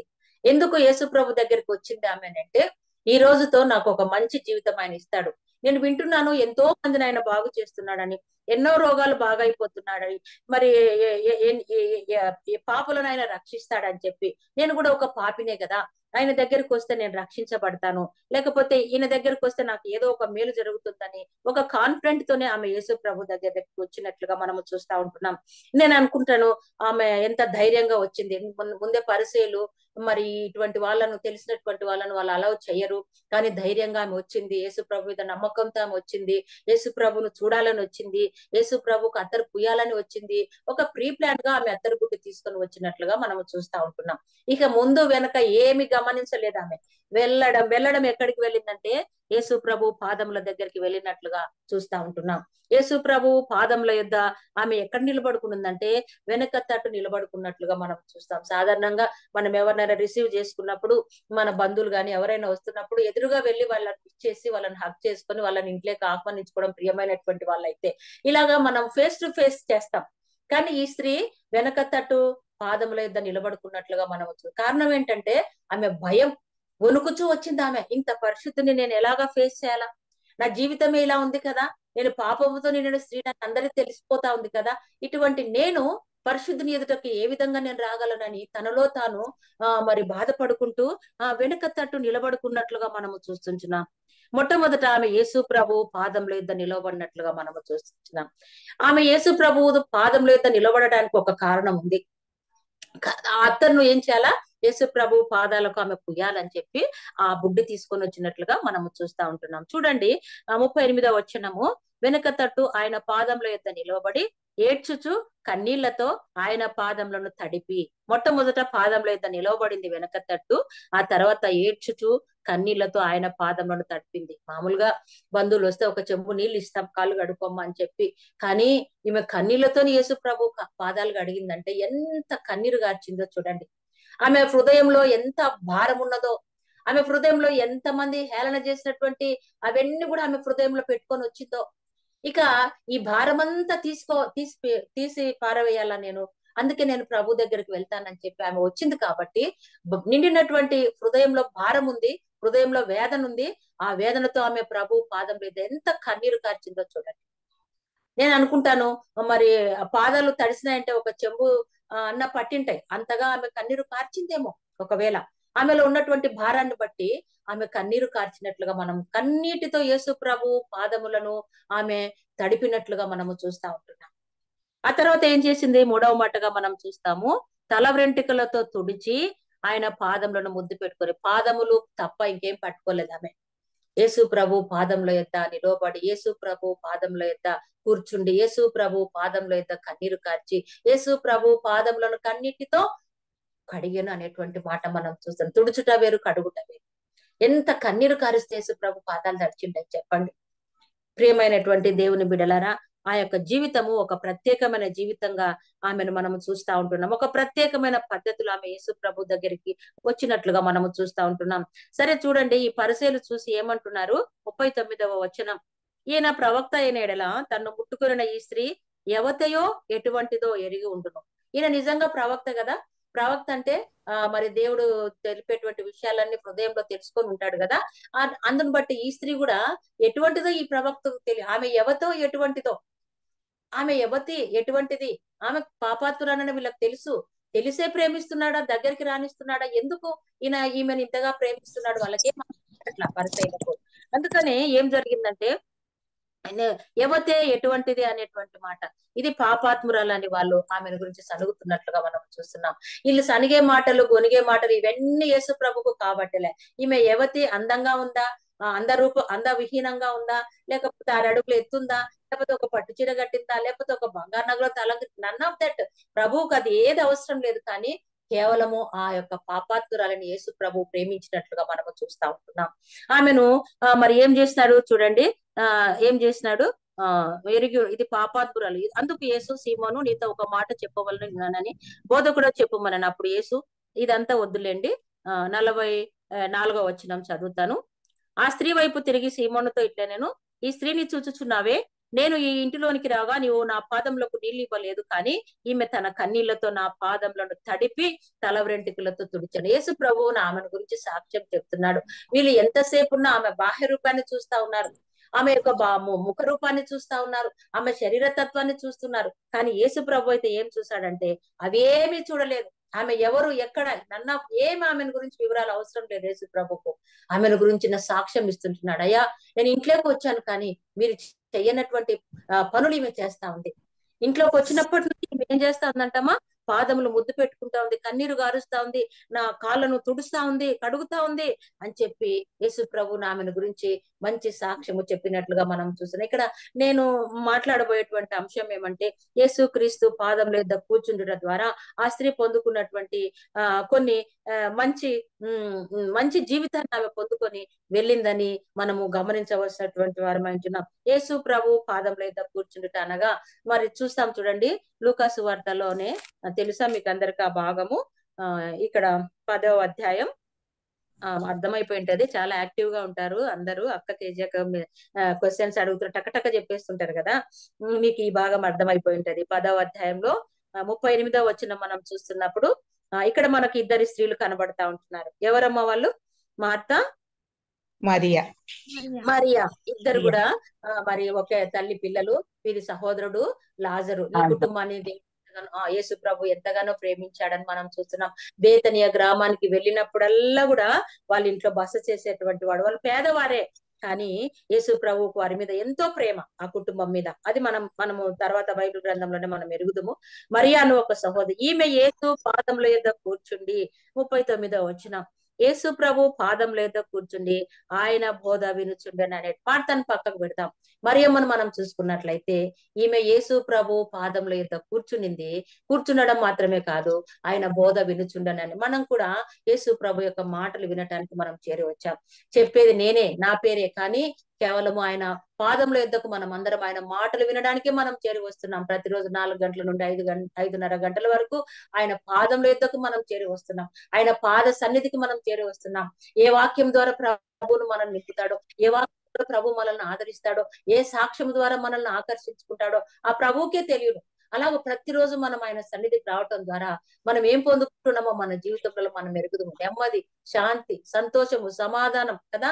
నిరాశలో ఉన్న వారికి ఆశ, ఇంకా మరి దుఃఖంలో ఉన్న వారికి ఓదార్పు కలుగుతా ఉంది. గొప్ప సాక్ష్యాలు, దినదినము గొప్ప వాక్యాలు. కేజక్క గారు వాక్యం చెప్తుంటే ఇంకా చాలా మంది యాడ్ అవుతున్నారని చెప్పి నా సహోదరి ఆ అమృత వల్ల అక్క ఎంతగా చెప్పింది. నిజంగా అక్కని గురించి ఎంత పొగిడినా తక్కువే అని అనుకోక తప్పదు మనం కదా. ఎంత మందిని బలపరుస్తుంది, యవనస్తులను బలపరుస్తుంది, తోటి సహోదరులను బలపరుస్తుంది. మరి ప్రతి విషయంలో కూడా అక్క అందరు ముందుకు రావాలా, అందరూ దేవుని సన్నిధిలో కనబడాలని అక్క యొక్క ఆశ. తాను బాగలేకపోయినప్పటికీ, తాను ఏ రోజు కూడా బలహీనంగా ఉన్నట్లు గాని, మరి నిద్రపోయినట్లు గాని, మీటింగ్ అటెండ్ కాకుండా ఉన్న పరిస్థితులు ఎప్పుడు సాధారణంగా నేను అటెండ్ అయినప్పటి నుంచి నేను చూడలేదు. ఆపరేషన్ చేయించుకున్నారంటే నెక్స్ట్ డేనే అక్క మళ్ళా జూమ్ లో అటెండ్ అయినారు. నాకు ఎంత ఆశ్చర్యం అయిపోయింది. నాకు చాలా సిగ్గు కూడా అనిపించింది. అక్క కంటే నేను కొంచెం చిన్నదాన్నే కదా, మరి ఎన్నిసార్లు నేను వాయిదాలు వేసినాను ప్రభా. అందుకే నేను ఈ పాట ఈ రోజు నేను చాలా దుఃఖంతో పాడుకున్నా. ఒకసారి ఇదిగో దేవా నా జీవితం అనేది ఎన్నిసార్లు వైదొలుగుతున్నాను ప్రభా నీ సన్నిధిలో నుండి, నన్ను క్షమించు ప్రభువా అని చెప్పి నేను ప్రభువును ప్రార్థన చేసుకున్నాను. సరే చూద్దాము. మరియమ్మ యేసు ప్రభు పాదంలో యొద్ద కూర్చున్నది. ఆమెను గురించి యేసు ప్రభు ఏం చెప్తున్నాడంటే 41వ వచనంలో కదా, మార్తా మార్తా, నువ్వు అనేకమైన పనులను గురించి విచారము కలిగి తొందరపడుచున్నావు, కానీ అవసరమైనది ఒక్కటే, మరియా ఉత్తమమైన దానిని ఎంత చక్కటి మాట అండి. మరియా ఏర్పరచుకున్నది ఎటువంటిదంట? ఆమె ఉత్తమమైన దాన్ని, ఇంకా ఎవరును ఆమె యొద్ద నుండి అది తీసివేయలేరు. అది చాలా ప్రతి వ్యక్తికి అవసరమైనటువంటిది. మరియమ్మ ఏర్పరచుకునిందని దేవుడు ఆమె గురించి సాక్ష్యం చెప్తా ఉన్నాడు. ఈ పాపాత్మురాలైనటువంటి మరియమ్మ యేసు ప్రభు పాదంలో యొద్ద కూర్చుంటా మనం చూస్తా ఉంటున్నాం. ఆయన బోధ వినటానికి కూర్చుంటే మనం చూస్తున్నాం. ఆయన వాక్యములో ఎంత ఆదరణ ఉందండి. ఆయన వాక్యము మనల్ని బ్రతికించేదిగా ఉంది. ఆయన వాక్యం మనల్ని ఆదరించేదిగా ఉంది. ఆయన మాటలను మనల్ని బ్రతికించేదిగా ఉంది. కాబట్టి మనము పరుగుడు వస్తున్నాం. ఎవరు? ఆయన యొక్క విశ్వాసతను, ఆయన యొక్క పనులను గుర్తించినటువంటి బిడ్డలు ఆయనను వదిలిపెట్టి ఉండలేరు ప్రియులారా. నమ్ముకున్నటువంటి మనమందరం కూడా యేసు ప్రభు పాదంలో యొద్దకు చేరి రావాలని ఆశ కలిగి ఇంకా మనం ముందుకు సాగవలసినటువంటి వారంగా ఉన్నాం. చూడండి, ఇదే మార్కు సువార్తలో కూడా అదే మాట ఉంది కదా. 14వ అధ్యాయము 3వ వచనం, మార్కు సువార్త 14:3. అక్కడ కూడా మరియను మనం చూస్తుంటున్నాము. ఆమె ఏం చేసిందో చూస్తాం. చూడండి, ఇదే మరియా, ఆమె పేరు 14 మార్కు సువార్త తీలేదా ఎవరు? ఆయన బేతనీయులో కుష్ఠి రోగి అయిన సీమోని ఇంట భోజనమునకు కూర్చుని, అదేకా భోజనం చదవండి. ఆ అత్తరు బుడ్డి పగలగొట్టి ఆ అత్తరు ఆయన తల మీద పోసెను. ఆ అత్తరు బుడ్డి పగలగొట్టి ఆ అత్తరు ఆయన తల మీద పోసెను. అయితే కొందరు కోపపడి ఈ అత్తరు ఇలాగ నష్టపరచనిలా, ఈ అత్తరు 300 దీనారముల కంటే ఎక్కువ వెలకమ్మి బీదలకు ఇయ్యవచ్చునని చెప్పి ఆమెను గూర్చి సణుగుకొనిరి. అందుకు యేసు ఇట్లనెను, ఈమె జోలికి పోకుడి, ఈమెను ఎందుకు తొందర పెట్టుచున్నారు? ఈమె నా ఎడల మంచి కార్యము చేసెను. చాలు, ఈమె నా ఎడల మంచి కార్యము చేశాను. ఏంటి ఆ మంచి కార్యం అని మనం చూసినప్పుడు, అత్తరు జటామాంసి, అచ్చ జటామాంసి అంటే ఇంకా నో కల్తీ అనమాట. అత్తరు జటామాంసి తీసుకొని వచ్చి, ఎంత తీసుకొని వచ్చింది? ఇక్కడ కొలత ఉంది, 1.5 ఎత్తు అంట. 1.5 ఎత్తు కాస్ట్ ఆఫ్ ఎంత రాశారు? 160 రూపాయలు. ఆ కాలంలో 160 రూపాయలు అంటే చాలా ఎక్కువ అమౌంట్ అన్నమాట. అయితే ఈ చేసినటువంటి పనిని వీళ్ళు సనుగుతున్నారు. ఈ పరిసయ్యుల పని ఎప్పుడు ఇంతే కదా, శాస్త్రులు పరిసయ్యులు సద్దుకాయలు ఎప్పుడు విమర్శించడం సనగడం కదా, వాళ్ళు చెయ్యరు, ఇతరులు చేస్తే సనుగుతా ఉంటారు. ఒక కుష్ఠరోగి ఇంటిలో యేసు ప్రభు వెళ్ళినట్లుగా మనము చూస్తుంటున్నాం. కుష్ఠరోగి అంటేనే ఆమె దూరం పెడతారు. చిన్నప్పుడు వీధుల వెంట వచ్చినప్పుడు పై నుండి డబ్బులు వేసే వాళ్ళం. చీము కారుతా ఉంటే ఆ ముక్కంతా చీము, ముఖమంతా చీము, ఎంత వికారంగా ఉంటది వారి రూపం. అందుకని భయపడి పై నుంచి ఇట్లా వేసేవాళ్ళం అన్నమాట డబ్బులు. అట్లా భయపడే వాళ్ళం, ఆ కుష్ఠరోగం మాకు కూడా వస్తదేమో అని. అయితే యేసు ప్రభుల వారు చూడండి, ఇక్కడ మరి ఆ యొక్క లాజరు ఇల్లేనేమో, ఒకవేళ అక్కడికే వెళ్ళాడేమో.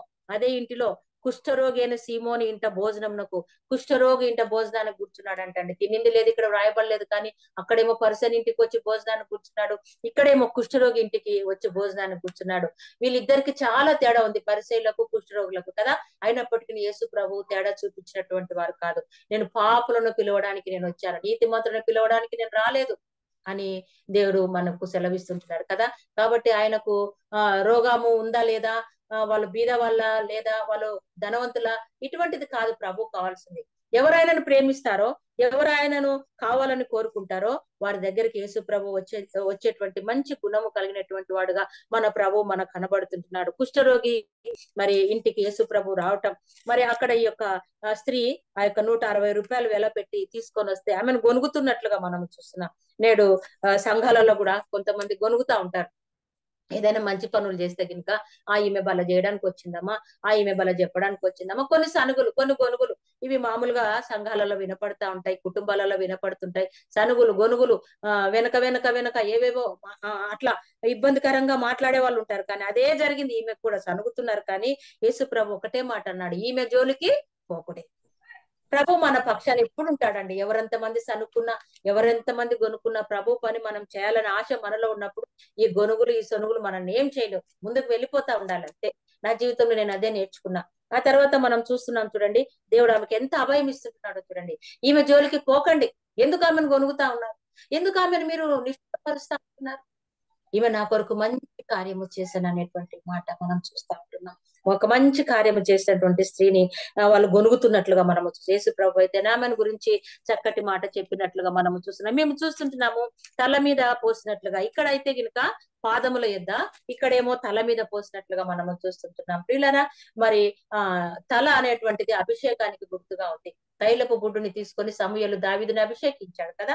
ఒక ఉదాహరణ చెప్పాలంటే ఇలాగ తైలం అనేటువంటిది అభిషేకించడానికి కీర్తనల గ్రంథం 23వ అధ్యాయం మనం చూసినప్పుడు నా గిన్నె నిండి పొర్లుచున్నది అనేటువంటి మాట మనం చూస్తుంటున్నాం.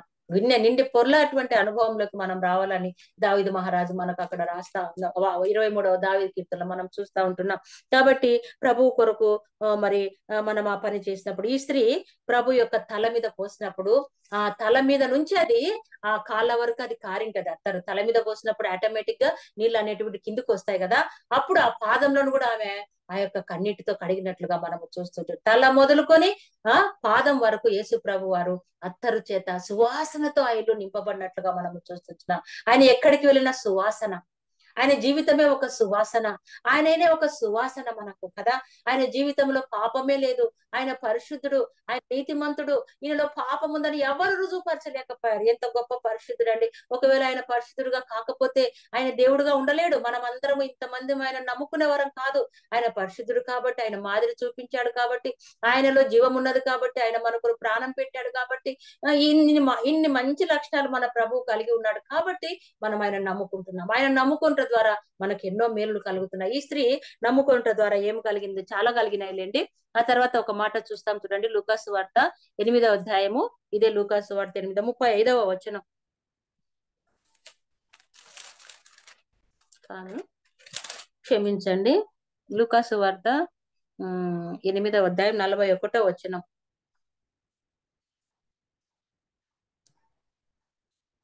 లూకాసు వార్త 8వ అధ్యాయం. అంతటా ఇదిగో సమాజ మందిరపు అధికారి అయిన యాయీరు అని ఒకడు వచ్చి యేసు పాదముల మీద పడి, అదేనాక అదేమ్మా, ఇంచుమించు 12 ఏళ్ల ఈడు గల తన యొక్కతే కుమార్తె చావ సిద్ధమై ఉన్నది కనుక తన ఇంటికి రమ్మని ఆయనను బతిమాలుకొనెను. ఆయన చాలక ఇక్కడ మనం చూస్తున్నాం సమాజ మందిరపు అధికారి. ఈయన సమాజ మందిరంలో ఒక అధికారిగా ఒక మంచి స్టేటస్ లో ఉన్నటువంటి వ్యక్తి, కానీ ఈయన ఎక్కడికి వచ్చినాడమ్మా? యేసు ప్రభు పాదముల మీద పడి అనేటువంటి మాట మనం చూస్తున్నాం. పడి మొక్కడం వేరు, పడడం వేరు అన్నమాట. పడి అంటే ఇంకా దీన స్థితి. అంత పెద్ద అధికారి ఆయన పాదముల మీద పడి తన కుమార్తెను బాగు చేయమని బ్రతిమలాడుకుంటున్నాడు. చూడండి, మొన్న కూడా అక్క చెప్పింది కదా, విధవరాలు మాటి మాటికి వచ్చి యేసు ప్రభును బ్రతిమలాడుకునుట కదా. మన చిన్న బిడ్డ ₹1 కావాలని మనం అడిగితే వానికి ₹2 ఇస్తాం. వాడు ఒకసారి అడిగితే మనిషి మనసు తల్లడిల్లిపోతది. కుమారుడు ఏదడిగినా, కూతురు ఏదడిగినా మనం ఇచ్చేస్తాం కదా. బతిమలాడక ముందే మనం ఇచ్చేస్తాం. కానీ ఈ యొక్క సమాజ మందిరపు అధికారంట బతిమలాడుకుంటున్నాడంట, పాదముల మీద పడ్డాడంట కదా. విధవరాలు మాటి మాటికి వెళ్ళినప్పుడు ఆ న్యాయాధిపతి ఆమెకు న్యాయం చేసినట్లుగా మనము చూస్తున్నాం. ఎన్నో కొసురుకుంటాం. అక్క చెప్పింది, ఆకుకూరల దగ్గర లాక్కుంటామంట, కొసురు వేసేదాకా వదిలిపెట్టామంట. కానీ యేసు ప్రభు దగ్గరికి వెళ్ళేసరికి ఏం ప్రార్థన చేస్తాంటే ఇట్లా కొంత నిర్లక్ష్యం మన జీవితంలో కలిగి ఉంటాం. కాబట్టి మాటి మాటికి సిగ్గుమాలి మాటి మాటికి మనం ప్రభు సన్నిధికి రావాలని అక్క చెప్పగా మనం విన్నాం. ఆ తర్వాత మరొక మాటగా మనం చూస్తాం. చూడండి, ఇదే లూకాసు వార్త. ఈ పరిశీలన గురించి మత్తయి సువార్త 23వ అధ్యాయము, అక్కడ చాలా సార్లు వీళ్ళని గురించి ఏం రాయబడిందో చూస్తాం. చూడండి, మత్తయి సువార్త 13వ అధ్యాయం పరిశీలన గురించి కొంత ఇక్కడ మాటి మాటికి ఒక మాట వ్రాయబడింది. వేషధారులారా అనేటువంటి మాట కదా. 23:13 చాలా సార్లు ఆ మాట కనబడుతుంది. చదువుతారా ఎవరైనా? 23 మత్తయి సువార్త 23. శాస్త్రులారా, పరిసయ్యులారా, ఉదయంలోను పోపులోను జీలకర్రలోను 10వ వంతు చెల్లించి ధర్మశాస్త్రం చాలు సిస్టర్, చాలు చారా. వేషధారుల అనేటువంటి మాట, పరిస్థితులు ఎవరంటమా? వేషధారులు అనేటువంటి మాట మనం చూస్తున్నాం. మళ్ళీ 25వ వచనం కూడా, అయ్యో వేషధారులైన శాస్త్రులారా, పరిసయ్యులారా, మీరు గిన్నె పళ్ళెం వెలుపట శుద్ధి చేస్తారు కానీ లోపల మీరు శుద్ధి చేయరని చెప్పి మళ్ళీ తిరిగి మనం చూస్తుంటున్నాం. 27వ వచనం కూడా, అయ్యో వేషధారులైన శాస్త్రుల పరిచయరా, మీరు సున్నము కొట్టిన సమాధులను పోలినారు. సున్నము కొట్టిన సమాధులు అన్నప్పుడు నాకు అర్థం కాలేదు అప్పుడు కొద్ది సంవత్సరాల క్రిందట. ఏంది సున్నం కొట్టిన సమాధులు అంటే ఏంటి అని అంటే, సమాధుల పండుగని నవంబర్ 2వ తారీఖు ఒక ఫెస్టివల్ చేస్తారు మనమందరం మెరుగు సోల్స్ ఫెస్టివల్. అది ఎక్కువగా ఎస్పీజీ వాళ్ళు చేస్తారు. అప్పుడు మేము చిన్న పిల్లలం అనమాట, మా మామ పిల్లలు మేమంతా ఒక బ్యాచ్ గా ఉండేవాళ్ళం. చిన్న పిల్లలు, మా అవ్వ చనిపోయినప్పుడు అక్కడ సమాధి మేము చేసాం. అక్కడ చనిపోయినప్పుడు సమాధి చేస్తే 2వ తారీఖు వచ్చిందంటే 1వ తారీఖు సాయంత్రమే పోయి మేము ఆ సున్నము ఆ మట్టి మీద అంతా అలికి బాగా అంతా శుభ్రం చేసి ఆ సున్నం అంతా కొట్టి బాగా మళ్ళీ మరుసటి రోజు పోయి పూలేయాలన్నమాట. అట్లా బాగా అందరూ వచ్చేవాళ్ళు, అందరూ బకెట్లు పట్టుకొని కడగడం, తుడచడం, కొంతమంది గొప్ప వాళ్ళు పాలిష్ బండలతో కట్టించాలి. అప్పుడు ఎక్కువ మట్టి సమాధులు. ఇక అప్పుడు ఆ మట్టిని బాగా అలంకరించి పూలు బాగా అలంకరించి చక్కగా శుద్ధి చేసి మరుసటి రోజు పోయి పూలు వేయడానికి మళ్ళీ మరుసటి రోజు పోయి అక్కడ ప్రార్థన అంతా అయిపోయిన తర్వాత అక్కడ కాళ్ళు మోకాలు కడుక్కొని వచ్చాయి. ఇట్లా కొంతకాలం, అంటే చిన్న వయసు తెలియని వయసులో మేము చేసినప్పుడు మమ్మల్ని ప్రభుదాస్ అంకుల్ ఒక రోజు పిలిపించి, మీరు సమాధుల దగ్గరికి ఎందుకు పోయినారమ్మా, ఇక్కడ చూడు సున్నం కొట్టిన సమాధులు. ఆ సున్నం కొట్టారు కానీ లోపల ఏమున్నాయి? ఏం లేవు కదా. అక్కడ చచ్చిపోయి కుళ్ళి ఎముకలు కంపు కొడుతున్నారు. అటువంటి దానికి మీరు పూజలు చేయడానికి పోతున్నారా? తప్పు కదా అని చెప్పి అంకుల్ మమ్మల్ని హెచ్చరించినప్పుడు ఆ తర్వాత మేము మానుకున్నాం. ఇక్కడ మనం చూసినట్లయితే పరిచయాలు ఎవరంట? సున్నము కొట్టిన సమాధి వల్లే ఉన్నారంట. పైన తెల్లగా ఉంది బాగా, లోపలంతా కుళ్ళిపోయిన ఎముకలే, లోపలంతా దుర్గంధమే అనేటువంటి మాట మనం గమనించవచ్చు కదా. చాలా సార్లు ఆ మాట మనం చూస్తున్నాం. వేషధారులని వారి తర్వాత వాళ్ళని గురించి వ్రాయబడినటువంటి మాట పైకి అనమాట కదా. దేవాలయంలోనికి ఇద్దరు వెళ్తారు కదా, ఒకడు పరిసేయుడు, ఇంకొకరు సుంకరి కదా. ఎవరి ప్రార్థన అంగీకరించారు? పరిసేయుడు అంటున్నాడు, ఈ సుంకరి వల్లే నేను ఉండడం లేదయ్యా. ఈ సుంకరి చూడు ఏంది ఊరిక కన్నీరు గారుస్తున్నాడు, ఏడుస్తున్నాడు, పైకి ఎత్తుకొని చేతులు ఎత్తుకొని ప్రార్థన చేసిన. ఇంత కాదయ్యా, నేను వారానికి 2 సార్లు ఉపవాసం ఉంటాను, ఇంకా సంత వీధులు నిలబడి ప్రార్థనలు చేస్తాం, ఎంతో గొప్పగా ఉంటాం మేము అని చెప్పి తనను తాను హెచ్చించుకుంటూ ప్రార్థించాడు. ఓకే, ఆయన ప్రార్థన అయిపోయింది. పక్కన ఉన్నటువంటి సుంకరి ప్రార్థన చేస్తా ఉన్నాడు. ఏమని ప్రార్థన చేస్తున్నాడు? ఆకాశము వైపునకు కనులు ఎదుటకైనను ధైర్యము చాలక, దేవా నేను పాపినని రొమ్ము కొట్టుకుంటూ ప్రలాపిస్తూ ఏడ్చినప్పుడు దేవుడు ఆ ప్రార్థన అంగీకరించను అనేటువంటి మాట మనం చూస్తుంటాం. కాబట్టి మనం చాలా సార్లు ప్రార్థన చేసేటప్పుడు ఒక మాట అడుగుతుంటాం, ప్రభువా సుంకరి వంటి ప్రార్థన మాకు నేర్పు, సుంకరి వంటి ప్రార్థన మాకు నేర్పు. ఎందుకంటే ఆ ప్రార్థన దేవుడు అంగీకరించాడు విరిగి నలిగిన మనసుతో కదా. మనలో ఏ మంచి లేనప్పుడు ప్రభు మనల్ని ప్రేమించాడని మనం అందరం ఎరుగుదుము. చెడిపోయి అపరాధముల చేత పాపముల చేత ఎఫెసీ పత్రికలో చూస్తున్నాం, కంపు కొట్టుచుండగా ఆయన మనల్ని బ్రతికించినటువంటి వాడుగా మన ప్రభు మనకు కనబడతాం. మన కొరకు ప్రాణం ఇచ్చినటువంటి గొప్ప తండ్రి మన ప్రభు. మన కొరకు తన ప్రాణం, విలువైనటువంటి ప్రాణాన్ని ఆయన మన కొరకు ఇచ్చిన ఇంతకంటే గొప్ప వ్యక్తులు ఎవరు ఉంటారండి? తల్లిదండ్రులు, కన్న బిడ్డలు, కట్టుకున్న వాళ్ళు ఎవరు కూడా ప్రాణం ఇవ్వలేరు. చనిపోతే మట్టికి అంకితం చేస్తారు, అంతవరకే ఫినిష్. కానీ మన ప్రభు అయితే తన విలువైన ప్రాణం మన కొరకు అర్పించి, మన పాపములన్నిటి, మన దుర్నీతిని అంతటి నుంచి ఆయన మనల్ని తప్పించినట్లుగా మనము చూస్తున్నాం. మనం నమ్ముకున్నటువంటి దేవుడు ఎంతో గొప్పవాడు. చూడండి, ఈ యొక్క పరిశీలన గురించి చాలా చోట్ల చాలా రకాలుగా ఉన్నప్పుడు వాళ్ళ గొప్పతనాలను వాళ్ళు చెప్పుకున్నట్లుగానే మనకు కనబడతా ఉంది. సున్నము కొట్టినటువంటి వేషధారులారా అని చెప్పి మరి వాళ్ళని గురించి మాటి మాటికి 3-4 సార్లు మనం ఆ మాట చూస్తా ఉంటున్నాం, వారి యొక్క జీవితాలు అటువంటివని. ఆ తర్వాత మనం చూస్తాం చూడండి, యోహాను సువార్తలో 3వ అధ్యాయం 16 దానికంటే ముందుగా ఎవరు అనేటువంటి మాట కదా, ఆమె ఎవతో ఎటువంటిదో అనేటువంటి మాట మనం చూస్తున్నాం. చూడండి, ఎవరు ఎటువంటి వారు యేసు ప్రభువుకు కావాలా? ఎవరైనా కావాలా ఆయనకు? పాపము చేత, అపరాధముల చేత చచ్చిన స్థితిలో ఉన్నటువంటి వారిని బ్రతికియటానికి ఆయనకు ఎవరైనా పర్వాలేదు కదా. మరి అదే మాట మరి లూకాసు వార్తలో మనం చూస్తాం కదా, జక్కయ్య మరి ఆయన ఎవరో అని కదా, 19వ అధ్యాయం అనుకుంటాను కదా, 19వ అధ్యాయంలో ఇక్కడ మనం చూస్తుంటున్నాము 5వ వచనం. యేసు ఆ చోటికి వచ్చినప్పుడు కనులెత్తి చూచి, జక్కయ్య త్వరగా దిగుము, నేడు నేను నీ ఇంట ఉండవలసి ఉన్నదని చెప్పగా అతడు త్వరగా దిగి సంతోషంతో ఆయనను చేర్చుకున్నాడు. కానీ 3వ వచనంలో మనం చూసినప్పుడు 19:3 యేసు ఎవరో అని చూడగోరెను అనేటువంటి మాట మనం చూస్తున్నాం. ఈయనలో ఉన్నటువంటి కోరిక ఏంటంటే, యేసు ఎవరు? ఇంత జన సమూహం వెళ్తున్నారు కదా, ఆయన ఎవరు? ఆయన ఎటువంటి వాడు? ఏం లేదే ఇంత జన సమూహం వెళ్తున్నారా, వాళ్ళతో పాటు నేను కూడా వెళ్తాను.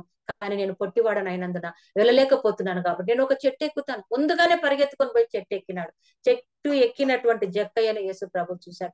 ఎంతో మంది జన సమూహం ఆయన మీద పడుతున్నారు, కానీ ఎంతో మంది జన సమూహం ఆయనను వెంబడిస్తున్నారు, కానీ యేసు ప్రభు చూపు మాత్రం జక్కయ్య మీదకి వెళ్ళింది. ఆ చెట్టు మీద ఉన్నటువంటి జక్కయ్యను త్వరగా దిగు, నేడు నేను నీ ఇంటిలో ప్రవేశించావు. ఆయనకు రక్షణ అక్కడ దొరికినట్లుగా యేసు ఎవరో చూడ వెళ్ళాడు. జక్కయ్య అంటే పవిత్రుడని అర్థం. యేసు ఎవరు, ఎలా ఉంటాడు?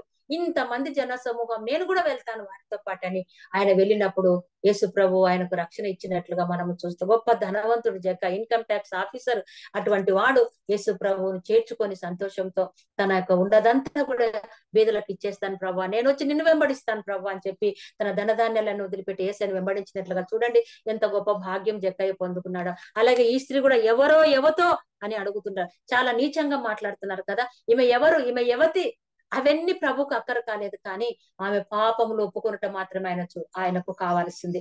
ఆయనను నమ్ముకోవటం మాత్రమే యేసు ప్రభుకు కావాల్సింది. కాబట్టి సమరయ స్త్రీని ప్రభు రక్షించాడు కదా. అమ్మా, నేను నీకు జీవజలాలు ఇస్తా, ఇంకెప్పుడు నువ్వు ఈ నీటి దగ్గరికి రావద్దు, నీ జీవితం, నువ్వు 5 పెరిమిట్లు నీకున్నారు, ఇప్పుడు ఉన్నవాడు కూడా నీకు పెరిమి, నీ జీవితం మొత్తం చెప్పేసినాడు. భయపడిపోయింది, అమ్మ బాబో ఈయన దగ్గర ఏంటి, నేనేం దాచుకోలేకపోతున్నాను. కానీ ఆ స్త్రీ ద్వారా ఊర్లో వారందరూ కూడా వచ్చి చూచి ప్రభు నందు విశ్వాసం ఉంచినట్లుగా మనము చూస్తాం. ఊరి వారందరికీ రక్షణ తెచ్చింది సమరయ స్త్రీ. తన జీవితం మారిపోయింది. పాపాత్మురాల యొక్క స్థితి కూడా మారిపోయింది. చూడండి, చివరిగా ఏం చేసిందో చూస్తాం చూడండి. మరి ఒక మాటగా లూకాసు వార్త 8:30 చదివినామా, ఏం జరిగింది అనేటువంటిది. జక్కయ్యకు రక్షణ వచ్చినట్లుగా మనము చూస్తుంటున్నాము. యోహాను సువార్త 16వ అధ్యాయం 23వ వచనం చూస్తాము. యోహాను సువార్త 16. యేసు ప్రభు పేతురుని అడుగుతా ఉంటున్నాడు ఏమని, సీమోను 21 యోహాను సువార్త 21వ అధ్యాయం 15వ వచనం. వారు భోజనము చేసిన తర్వాత యేసు సీమోను పేతురును చూసి, యోహాను కుమారుడైన సీమోను, వీరికంటే నీవు నన్ను ఎక్కువగా ప్రేమించుచున్నావా? అవును ప్రభువా, నేను నిన్ను ప్రేమించుచున్నాను, నీవే ఎరుగుదు. యేసు నా గొర్రె పిల్లలను మేపమని అతనితో చెప్పానని 3 సార్లు అడిగిన తర్వాత ప్రభువుకు చెప్తా ఉంటున్నాడు జవాబు. ఏమనంటే, ప్రభువా నువ్వే ఎరుగుదు నేను నిన్ను ప్రేమిస్తున్నానో లేదో, అయితే నువ్వు వెళ్ళి నా గొర్రెలు మేపు. ఒక పని అప్పగించాడు పేతురుకు కదా. ప్రభు పని చేసేవారంటే ప్రభువుకు చాలా ఇష్టం. అందులో ఎన్ని ఇబ్బందులు వచ్చినా, ఎన్ని ఇరుకులు వచ్చినా ఆగిపోకుండా సాగిపోవాలని ప్రభు కోరిక. ఒకసారి నాగటి మీద చేయి పెట్టినవాడు వెనక్కి తిరిగి చూడకూడదంట. జట్టి అయిన వాడు పోరాడినప్పుడు, సైన్యంలో ఉన్నప్పుడు తన భార్య తన పిల్లలందరినీ మర్చిపోయి ముందుకు వెళ్ళిపోతాడు. ఆ విధంగా ఉండాలంట విశ్వాస జీవితం. అలాగా మన జీవితంలో ఎన్ని కష్టాలు వస్తున్నాయి, ఎన్ని బాధలు వస్తున్నాయి, ఎన్ని ఇరుకులు వస్తున్నాయి, ఎన్ని జబ్బులు వస్తున్నాయి, ఎన్ని కష్టమైన మార్గం గుండా మనం ప్రయాణం చేయవలసి వచ్చినప్పటికీ కూడా ప్రభు మనకు అప్పగించినటువంటి పని, నిజంగా మనం ప్రభువును ప్రేమించేవాడై వాళ్ళమైతే ప్రభు మనకు ఒక పని అప్పగిస్తున్నాడు. అది ఏదో మరి నాకు తెలియదు, నా పనేమో నీ పనేమో, ఒక్కొక్కరికి ఒక్కొక్క పని. పేతురుకు అప్పగించాడు పని, నువ్వు వెళ్ళి నా గొర్రెలను మేపు. ఆయన గొర్రెలు మందలు చెదిరిపోకుండా, అటు ఇటు వెళ్లకుండా, త్రోవ తప్పి తిరగకుండా, చెదిరిన గొర్రెలుగా ఉండకుండా, కాపర లేని గొర్రెలుగా ఉండకుండా నువ్వు నా గొర్రెలను మేపు. కాపరు ఉంటే గొర్రెలు అటు ఇటు వెళ్ళవు, కాపరెంబడి అవి వెళ్ళిపోతా ఉంటాయి. కాబట్టి పేతురు, నిజంగా నువ్వు నన్ను ప్రేమిస్తున్నట్లయితే నా గొర్రెలను మేపు అని దేవుడు పని అప్పగించినట్లుగా మనకు చూస్తా ఉంటున్నాం. ఇంకా పేతురు, యాకోబు, యోహానులు తమ వలలు బాగు చేసుకొని చుండగా మరి యేసు ప్రభు అని పిలిచాడు. నా వెంబడి రండి, నేను మిమ్మల్ని మనుషులను పట్టుచారు. వెంటనే వారి తమ వలలు విడిచిపెట్టి యేసు ప్రభును వెంబడించినట్లుగా పని చేసేవారు ప్రభు కావాలి. ఆ పని చేసుకుంటుండగానే ప్రభు వాళ్ళు పిలుచుకున్నట్లుగా మనం చూస్తున్నాం. యేసు ప్రభును వెంబడించడం ద్వారా ఎంత సంతోషం, యేసు ప్రభును వెంబడించడం ద్వారా ఎంత ఆనందం మనకు కలుగుతుంది. అదే ఈ స్త్రీ కూడా పొందుకునింది. చూడండి, చివరి మాటగా 48వ వచనం, 7వ అధ్యాయము, లూకా శుభవార్త 7వ అధ్యాయము 48. ఏం జరిగిందో చూడండి. 47 నుంచి చదువుతాను. ఆమె విస్తారముగా ప్రేమించిన కనుక ఆమె యొక్క విస్తార పాపములు క్షమించబడనని మీతో చెప్పుచున్నాను. ఎవనికి కొంచెముగా క్షమింపబడునో వాడు కొంచెముగా ప్రేమించనని చెప్పి, నీ పాపములు క్షమించబడి ఉన్నవి అని ఆమెతో నేను. అప్పుడు ఆయనతో కూడా భోజన పంక్తిని కూర్చుండిన వారు, పాపములు క్షమించుచున్న ఇతడు ఎవరు అని తమలో తాము అనుకొనసాగిరి. అందుకు ఆయన, నీ విశ్వాసం నిన్ను రక్షించను, సమాధానము గలదనవి వెళ్ళమని ఆ స్త్రీతో చెప్పాను అనేటి. ఇక్కడ కూడా యేసు ప్రభును కూడా వాళ్ళు గొనుగుతా ఉంటున్నాడు. ఇదేంటి, ఏదో రోగం బాగు చేశానంటే ఏమోలే అనుకోవచ్చు, ఈ పాపాత్మురాలు రావడమే ఒక తప్పు, మళ్ళీ ఈమెను ప్రేమిస్తున్నాడు, ఈమెతో మాట్లాడుతుంటున్నాడు, ఈమెను ముట్టుకొనిస్తుంటున్నాడు, ఈయన ఏంటి అసలు ఇలా చేస్తుంటున్నాడు, మళ్ళీ ఇప్పుడేమో పాపములు క్షమించబడి ఉన్నవని చెప్తుంటున్నాడు. పాపములు క్షమించబడ్డం ఏంటి? ఈయనకి ఎవరిచ్చారు ఈ అధికారం? భూమి మీద మనుష్య కుమారునికి అధికారం ఇవ్వబడింది పాపములు క్షమించటానికి. ఆయన పాపములు క్షమించడానికి ఆయన ఒక్కడే అర్హుడు. అది వాళ్ళకి తెలియడం లేదు కదా. పరిసయ్యులు, శాస్త్రులు, సద్దుకైలు ఎప్పుడు కూడా ఆయనను విమర్శిస్తూ ఉన్నారు. ఆయన మంచితనాన్ని వారు టేక్ ఇట్ ఈజీగా కదా, అవమానంగా, హేళనగా వారు చూస్తా ఉంటున్నారు. యేసు ప్రభు అయినప్పటికీ అవన్నీ పక్కకు పెట్టేసి ఆమెతో సంభాషిస్తుంటున్నారు. నీ పాపములు క్షమించబడి ఉన్నవి అనేటువంటి. చాలా చోట్ల మనము యేసు ప్రభు స్వస్థత పొందిన తర్వాత చెప్పబడేటువంటి మాట, నీ పాపములు క్షమించబడి ఉన్నవి. అందుకే వాక్యమైన తర్వాత దైవదాసులు, బోధకులు ఏమంటుంటారంటే, ఇంకా ఈ యొక్క సభలో ఎవరైనా ప్రభుని నమ్ముకోక ఉండినట్లయితే మీ కుడి హస్తాలు చూపిస్తారా అని అడుగుతా ఉంటారు. ఇంకా ఎవరైనా ఉన్నారా? వరప్రసాద్ అన్న కూడా అప్పుడు వాక్యం చెప్పాడు, ప్రభుదాసయ్య గారు వాక్యం చెప్పేటప్పుడు కొంతమంది సువార్త బోధించిన తర్వాత, ఎవరైనా ఉన్నారా ఇంకా ప్రభుని నమ్ముకోకుండా, మీ హస్తాలు చూపించండి అని చాలా నొక్కి వక్కానించేటి. ఎవరు చూడొద్దు, కళ్ళు మూసుకోండి, ఎవరు చూడాల్సిన అవసరం లేదు. అలాగే యేసు ప్రభు కూడా, అమ్మా నీ పాపములు క్షమించి, ఎంత కాన్ఫిడెంట్ గా చెప్పాడో చూడండి. విస్తారమైన పాపములు కదా, ఎన్ని పాపాలు చేసిందో, విస్తారమైన పాపములు దేవుడు యేసు ప్రభు క్షమించి ఆమెను పరిశుద్ధురాలుగా చేసినట్లుగా మనము చూసి, ఇక మీదట ఆమెను పాపాత్మురాలు అనరు. ఎందుకంటే ఆమె పాపములను దేవుడు క్షమించి వేశాడు కాబట్టి. ఇక మీదట ఆమె ప్రభువును వెంబడించినటువంటి స్త్రీగా, ఆమె పాపాన్ని విడిచిపెట్టి పరిశుద్ధురాలిగా ఆమె తీర్చబడినట్లుగా, అందరి ముందులో ఆమె పరిశుద్ధురాలిగా యేసు ప్రభు ప్రకటించినట్లుగా నీ పాపములు క్షమించబడి ఉన్నవి అని చెప్తుంటున్నాడు. భూమి మీద మనుష్య కుమారునికి మాత్రమే పాపములు క్షమించేటువంటి అధికారం ఉంది. ఆ సద్దుకైలు, ఆ పరిసయ్యులు వాళ్ళు గొరుగుతా ఉంటున్నారు. పాపాలు క్షమించడం ఏంటి, ఈమెను ముట్టుకోవటం ఏంటి, అసలు ఈమెను ముట్టుకొనివ్వడమే ఒక తప్పు ఆయన అని చెప్పి వాళ్ళు గొనుగుతున్నారు. కానీ ప్రభు అవన్నీ పట్టించుకోకుండా ఆమె పాపములు క్షమించినట్లుగా మనము చూస్తా ఉంటున్నాం.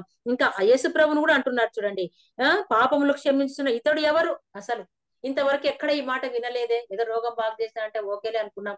ఇప్పుడైతే ఇతడు ఎవరు అని వాళ్ళల్లో వారు అనుకున్నట్లుగా మనము చూస్తుంటున్నాం. ఫస్ట్ ఏమనుకున్నారు, ఈయన ప్రవక్త అనుకున్నారు. ఏం దిక్కుదోచలే, ఇదేంటి పాపాలు క్షమించమని అడుగుతున్నాడేంటి? యేసు ప్రభు మనకి ఇచ్చినటువంటి గొప్ప భాగ్యం ఏంటంటే పాపములు క్షమించబడుట, పరిశుద్ధులంగా తీర్చబడుట. ఆయన నమ్ముకున్నట్టు దేవుడు మనకి ఇచ్చినటువంటి గొప్ప భాగ్యం పిల్లరా. ఆయన నమ్ముకున్నట వలన మన జీవితంలో ఎన్నెన్ని లెక్కించగలమా?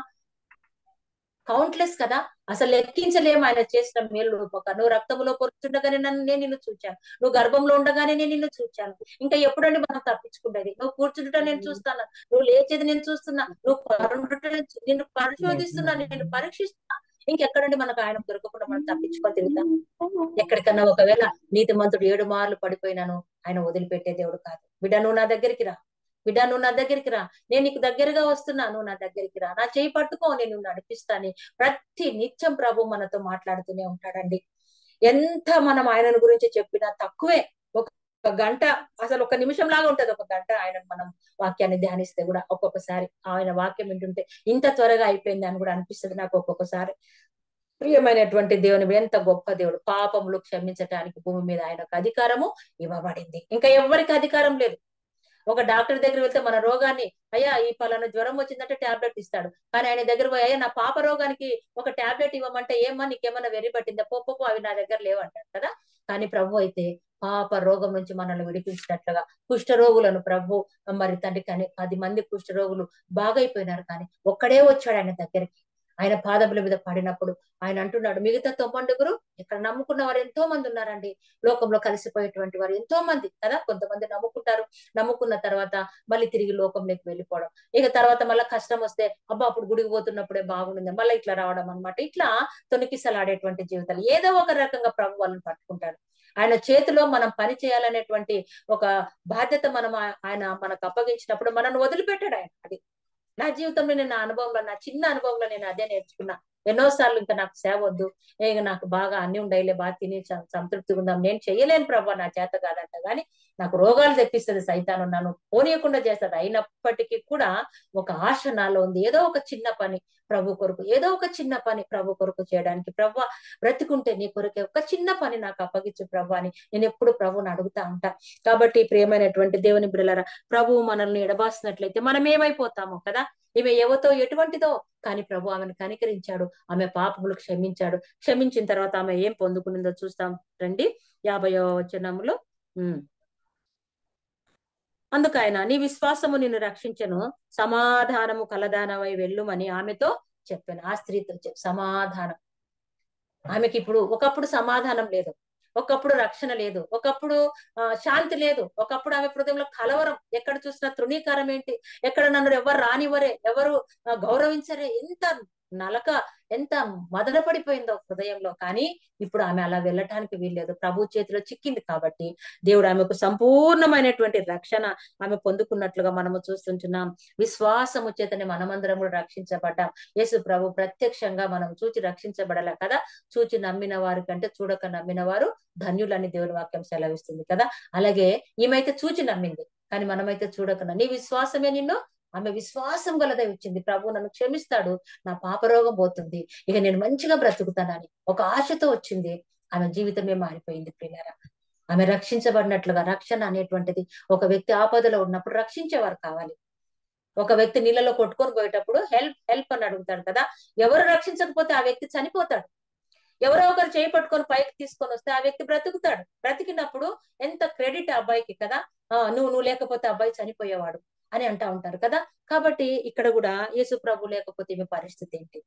ఈమె ఎవరితో ఎక్కడో, ఏమో అన్నోన్ పర్సన్, ఎవరికి తెలియదు, ఒక పేరు లేదు, ఒక ఊరు లేదు, ఈమెను గురించి మంచిగా వ్రాయబడలేదు. కానీ యేసు ప్రభు ఆమెను రక్షించినట్లుగా, ఆమె విశ్వాసము ద్వారానే ఆమె రక్షించబడినట్లుగా మనము చూస్తుంటున్నాం. ఆ తర్వాత దేవుడు ఏమి ఇచ్చాడంటే సమాధానం ఇచ్చినట్లుగా మనము సమాధానం. ఎన్నిసార్లు మనకు సమాధానం లేదండి.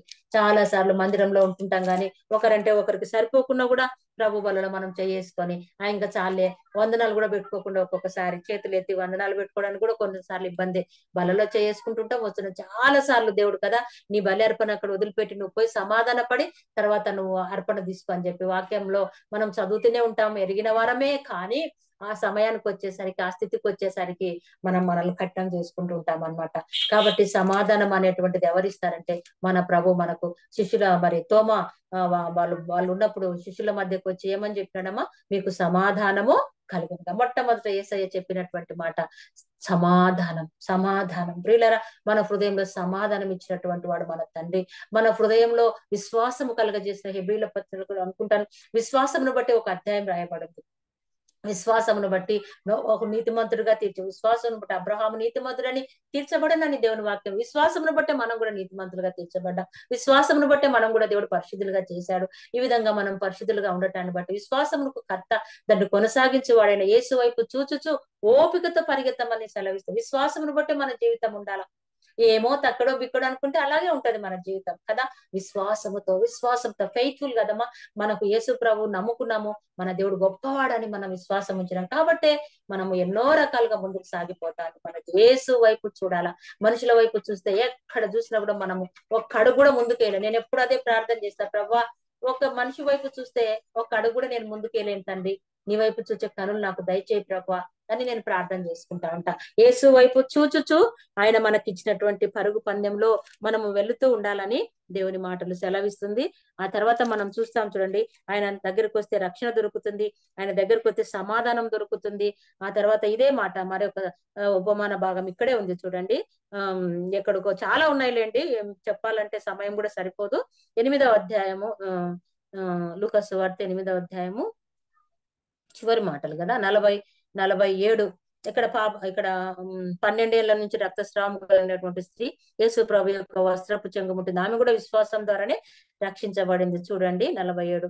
తాను మరుగై ఉండలేదని ఆ స్త్రీ చూచి వణుకుచూ వచ్చి ఆయన ఎదుట సాగిలపడి తాను ఎందు నిమిత్తం ఆయనను ముట్టెనో వెంటనే తాను ఎలాగూ స్వస్థపడినో ఆ సంగతి ప్రజలందరి ఎదుట తెలియజెప్పెను.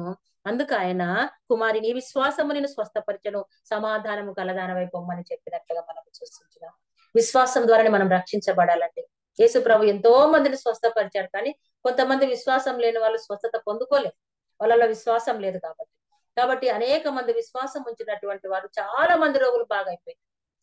ఈ 12 ఏళ్ల నుంచి రక్తస్రావం కలిగినటువంటి స్త్రీ యేసు ప్రభు యొక్క వస్త్రపు చెంగు ముట్టుకుంటే చాలు నేను బాగైపోతా, ఆ విశ్వాసంతో వచ్చింది.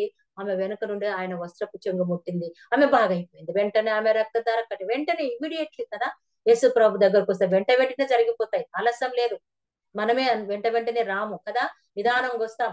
హాస్పిటల్కి పోయినాక మళ్ళా ప్రార్థన, ముందు ప్రార్థన కదా, తర్వాత హాస్పిటల్ కదా. కానీ మనం ఏం చేస్తాం, అబ్బో బాబోయ్ పరిగెత్తాలి, హాస్పిటల్ పరిగెత్తాల ముందు కదా.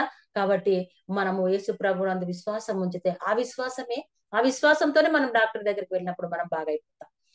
ఆ మాట చూస్తుంటున్నాం చూడండి, కుమారి అనేటువంటి మాట ఎంత చక్కటి సంబోధన ప్రభు చేస్తా ఉంటున్నాడు. కుమారి నీ విశ్వాసము నిన్ను స్వస్థపరచను, నీకు సమాధానం లేదు, ఇప్పుడు నువ్వు సమాధానం పొందుకొని. చాలా మందితో దేవుడు ఈ మాట చెప్పాడు, సమాధానం ఇచ్చాడు, పాపమును క్షమించాడు కదా, వారు స్వస్థపరిచాడు. ఆత్మీయ రక్షణ, శరీరానికి మోక్షం, ఆత్మ కూడా మోక్షం దేవుడు ఇచ్చినాడు. శరీరంలో ఉన్న రోగాలు ఎంత మంది బాగైపోయినాయి చెప్పగలమా? ఇన్ని అని కొత్త నిబంధన గ్రంథంలో ఎన్ని అద్భుతాలు, ఎంత మంది వేల కోట్ల కొలది మంది బాగైపోయినారు. ఆయన ఒక్క మాట సెలవీయగా వాళ్ళు విశ్వాసం ఉంచినప్పుడు వాళ్ళు బాగైపోయినారు. కుష్ఠరోగులు బాగైపోయినారు, మరి దయ్యాలు పట్టినటువంటి వాళ్ళు వదిలిపోయినారు. ఆ తర్వాత నడుము వంగిపోయి చక్కగా నడవలేనటువంటి పరిస్థితుల్లో హిజ్కియా మరణరోగం వచ్చినప్పుడు స్వస్థత. ఇలాగ ఎన్నో మనం చెప్పగలం, కొన్ని కాదు, చాలా నంబర్ ఆఫ్ కౌంట్లెస్ అన్నమాట. ఆయన చేసిన అద్భుతాలు, ఆయన చేసిన ఆశ్చర్యకాలు వివరించటకు మనకెవరికి సరిపోదండి. ఈ సమయం చాలదు, ఈ నోరు చాలదు చెప్పాలంటే. దేవుడు ఎన్ని అద్భుతాలు మన జీవితంలో, కౌంట్లెస్ కదా, లెక్కించలేము. అందుకనే లెక్కింపలేని స్తోత్రములు ప్రభు అని మనం పాట పాడుతూ ఉంటాం. లెక్కించలేని ప్రియులారా ఎన్ని చేశాడు మన జీవితంలో, ఒకసారి మనం జ్ఞాపకం చేసుకున్నాం. ఆయన నమ్ముకుంట ద్వారా సమాధానం, ఆయన నమ్ముకుంట ద్వారా పాపం నుంచి విడుదల, చచ్చిన స్థితి నుంచి బ్రతికించబడుట, ఎన్ని ఆశీర్వాదాలు, ఎన్ని మేలు కదా. ఒకరు ప్రార్థించడం వలన ఎంత ఆదరణ, ఎంత నెమ్మది. కుమారక్క ఎప్పుడు చెప్తా ఉంటది, నిన్న సంఘంలో ప్రకటన చేసింది, మళ్ళీ మాకు చెప్పింది, మళ్ళీ ఎస్తేర్ ప్రేయర్ గ్రూప్ లో చెప్తాంది, మా వదిన కొరకు ప్రార్థన చేయండి, మా వదిన కొరకు. తనలో ఉన్నటువంటి విశ్వాసం కదా. మరి ఒక్కొక్కసారి ప్రార్థన చేయండి. కెజక్క గారు ఎన్నో చెప్తుంటారు, ప్రతిరోజు ప్రేయర్ రిక్వెస్ట్ చాలా చెప్తా ఉంటారు. కారణం ఏంటి, మనకు విశ్వాసం అన్నమాట. దేవుని బిడ్డలు ప్రార్థన చేస్తే నేను బాగైపోతా ఒక కాన్ఫిడెంట్ తో మరి అక్కగారు ఎన్నో ప్రతిరోజు మరి ఇక్కడ నడిపించే వాళ్ళు కూడా ఎన్నో చెప్తా ఉంటారు కదా. ప్రార్థన మనల్ని బ్రతికిస్తుంది, ప్రార్థన మనల్ని నడిపిస్తుంది, ప్రార్థన మనకు వెలుగునిస్తుంది, ప్రార్థన మనకు ధైర్యం ఇస్తుంది. ప్రార్థనలో ఉంటే దేవునితో మనము మాట్లాడితే ఆ సంభాషణ వేరు, ఆ ఆనందం వేరు, ఆ ఉత్సాహత వేరు. కాబట్టి ప్రియమైనటువంటి దేవుని బిడ్డలారా, ఎన్నో సమస్యలు, శరీరంలో ఎన్నో బాధలు, ప్రతి ఒక్కరికి కదా ఏదైనా జబ్బు ఉందని చెప్పుకుంటే, అమ్మ అందరు అట్లే ఉన్నారులేమ్మ అన్నప్పుడు ఇంకా ఏం చేస్తాం? ఇంకా నేను కూడా అదే పరిస్థితిలో ఉన్నా. నాకు నేను కూడా చాలా నలిగిపోతున్నా దాదాపు నెల నుంచి. అందరికి అవే బాధలు, శరీరంలో ఉన్న వాళ్ళందరికీ అవే బాధలు ఉన్నాయి. కాబట్టి ఇంకా ప్రార్థన చేసుకోవడం తప్ప మనం ఏం చేయలేం కదా. ప్రభు చిత్తానికి అప్పగించుకుందాం. కాబట్టి ప్రియమైనటువంటి దేవుని బిడ్డలారా, నాకు కేజక్క గారు ఈ అవకాశం ఇచ్చినందుకు, అక్క గారికి, మరి నడిపిస్తున్నటువంటి సహోదరులందరికీ కూడా ప్రభు నామమును బట్టి కృతజ్ఞతలు చెల్లిస్తూ, మీరు నా కొరకు ప్రార్థించాలని, ఏదైనా తప్పులు దోషాలు చెప్పినట్లయితే దయచేసి మన్నించాలని కూడా ప్రార్థన చేసి, ఇంత గొప్ప అనుభవం కలిగినటువంటి అనుభవజ్ఞుల మధ్య చెప్పటానికి యోగ్యురాలను కాదు, అయినప్పటికీ చెప్పాలని ఆశ, ఆతురత ఉంది కాబట్టి చెప్పగలిగినాను. సమయం ఇచ్చినటువంటి అక్క గారికి, అందరికీ హృదయపూర్వకమైనటువంటి వందనాలు తెలియజేస్తాను.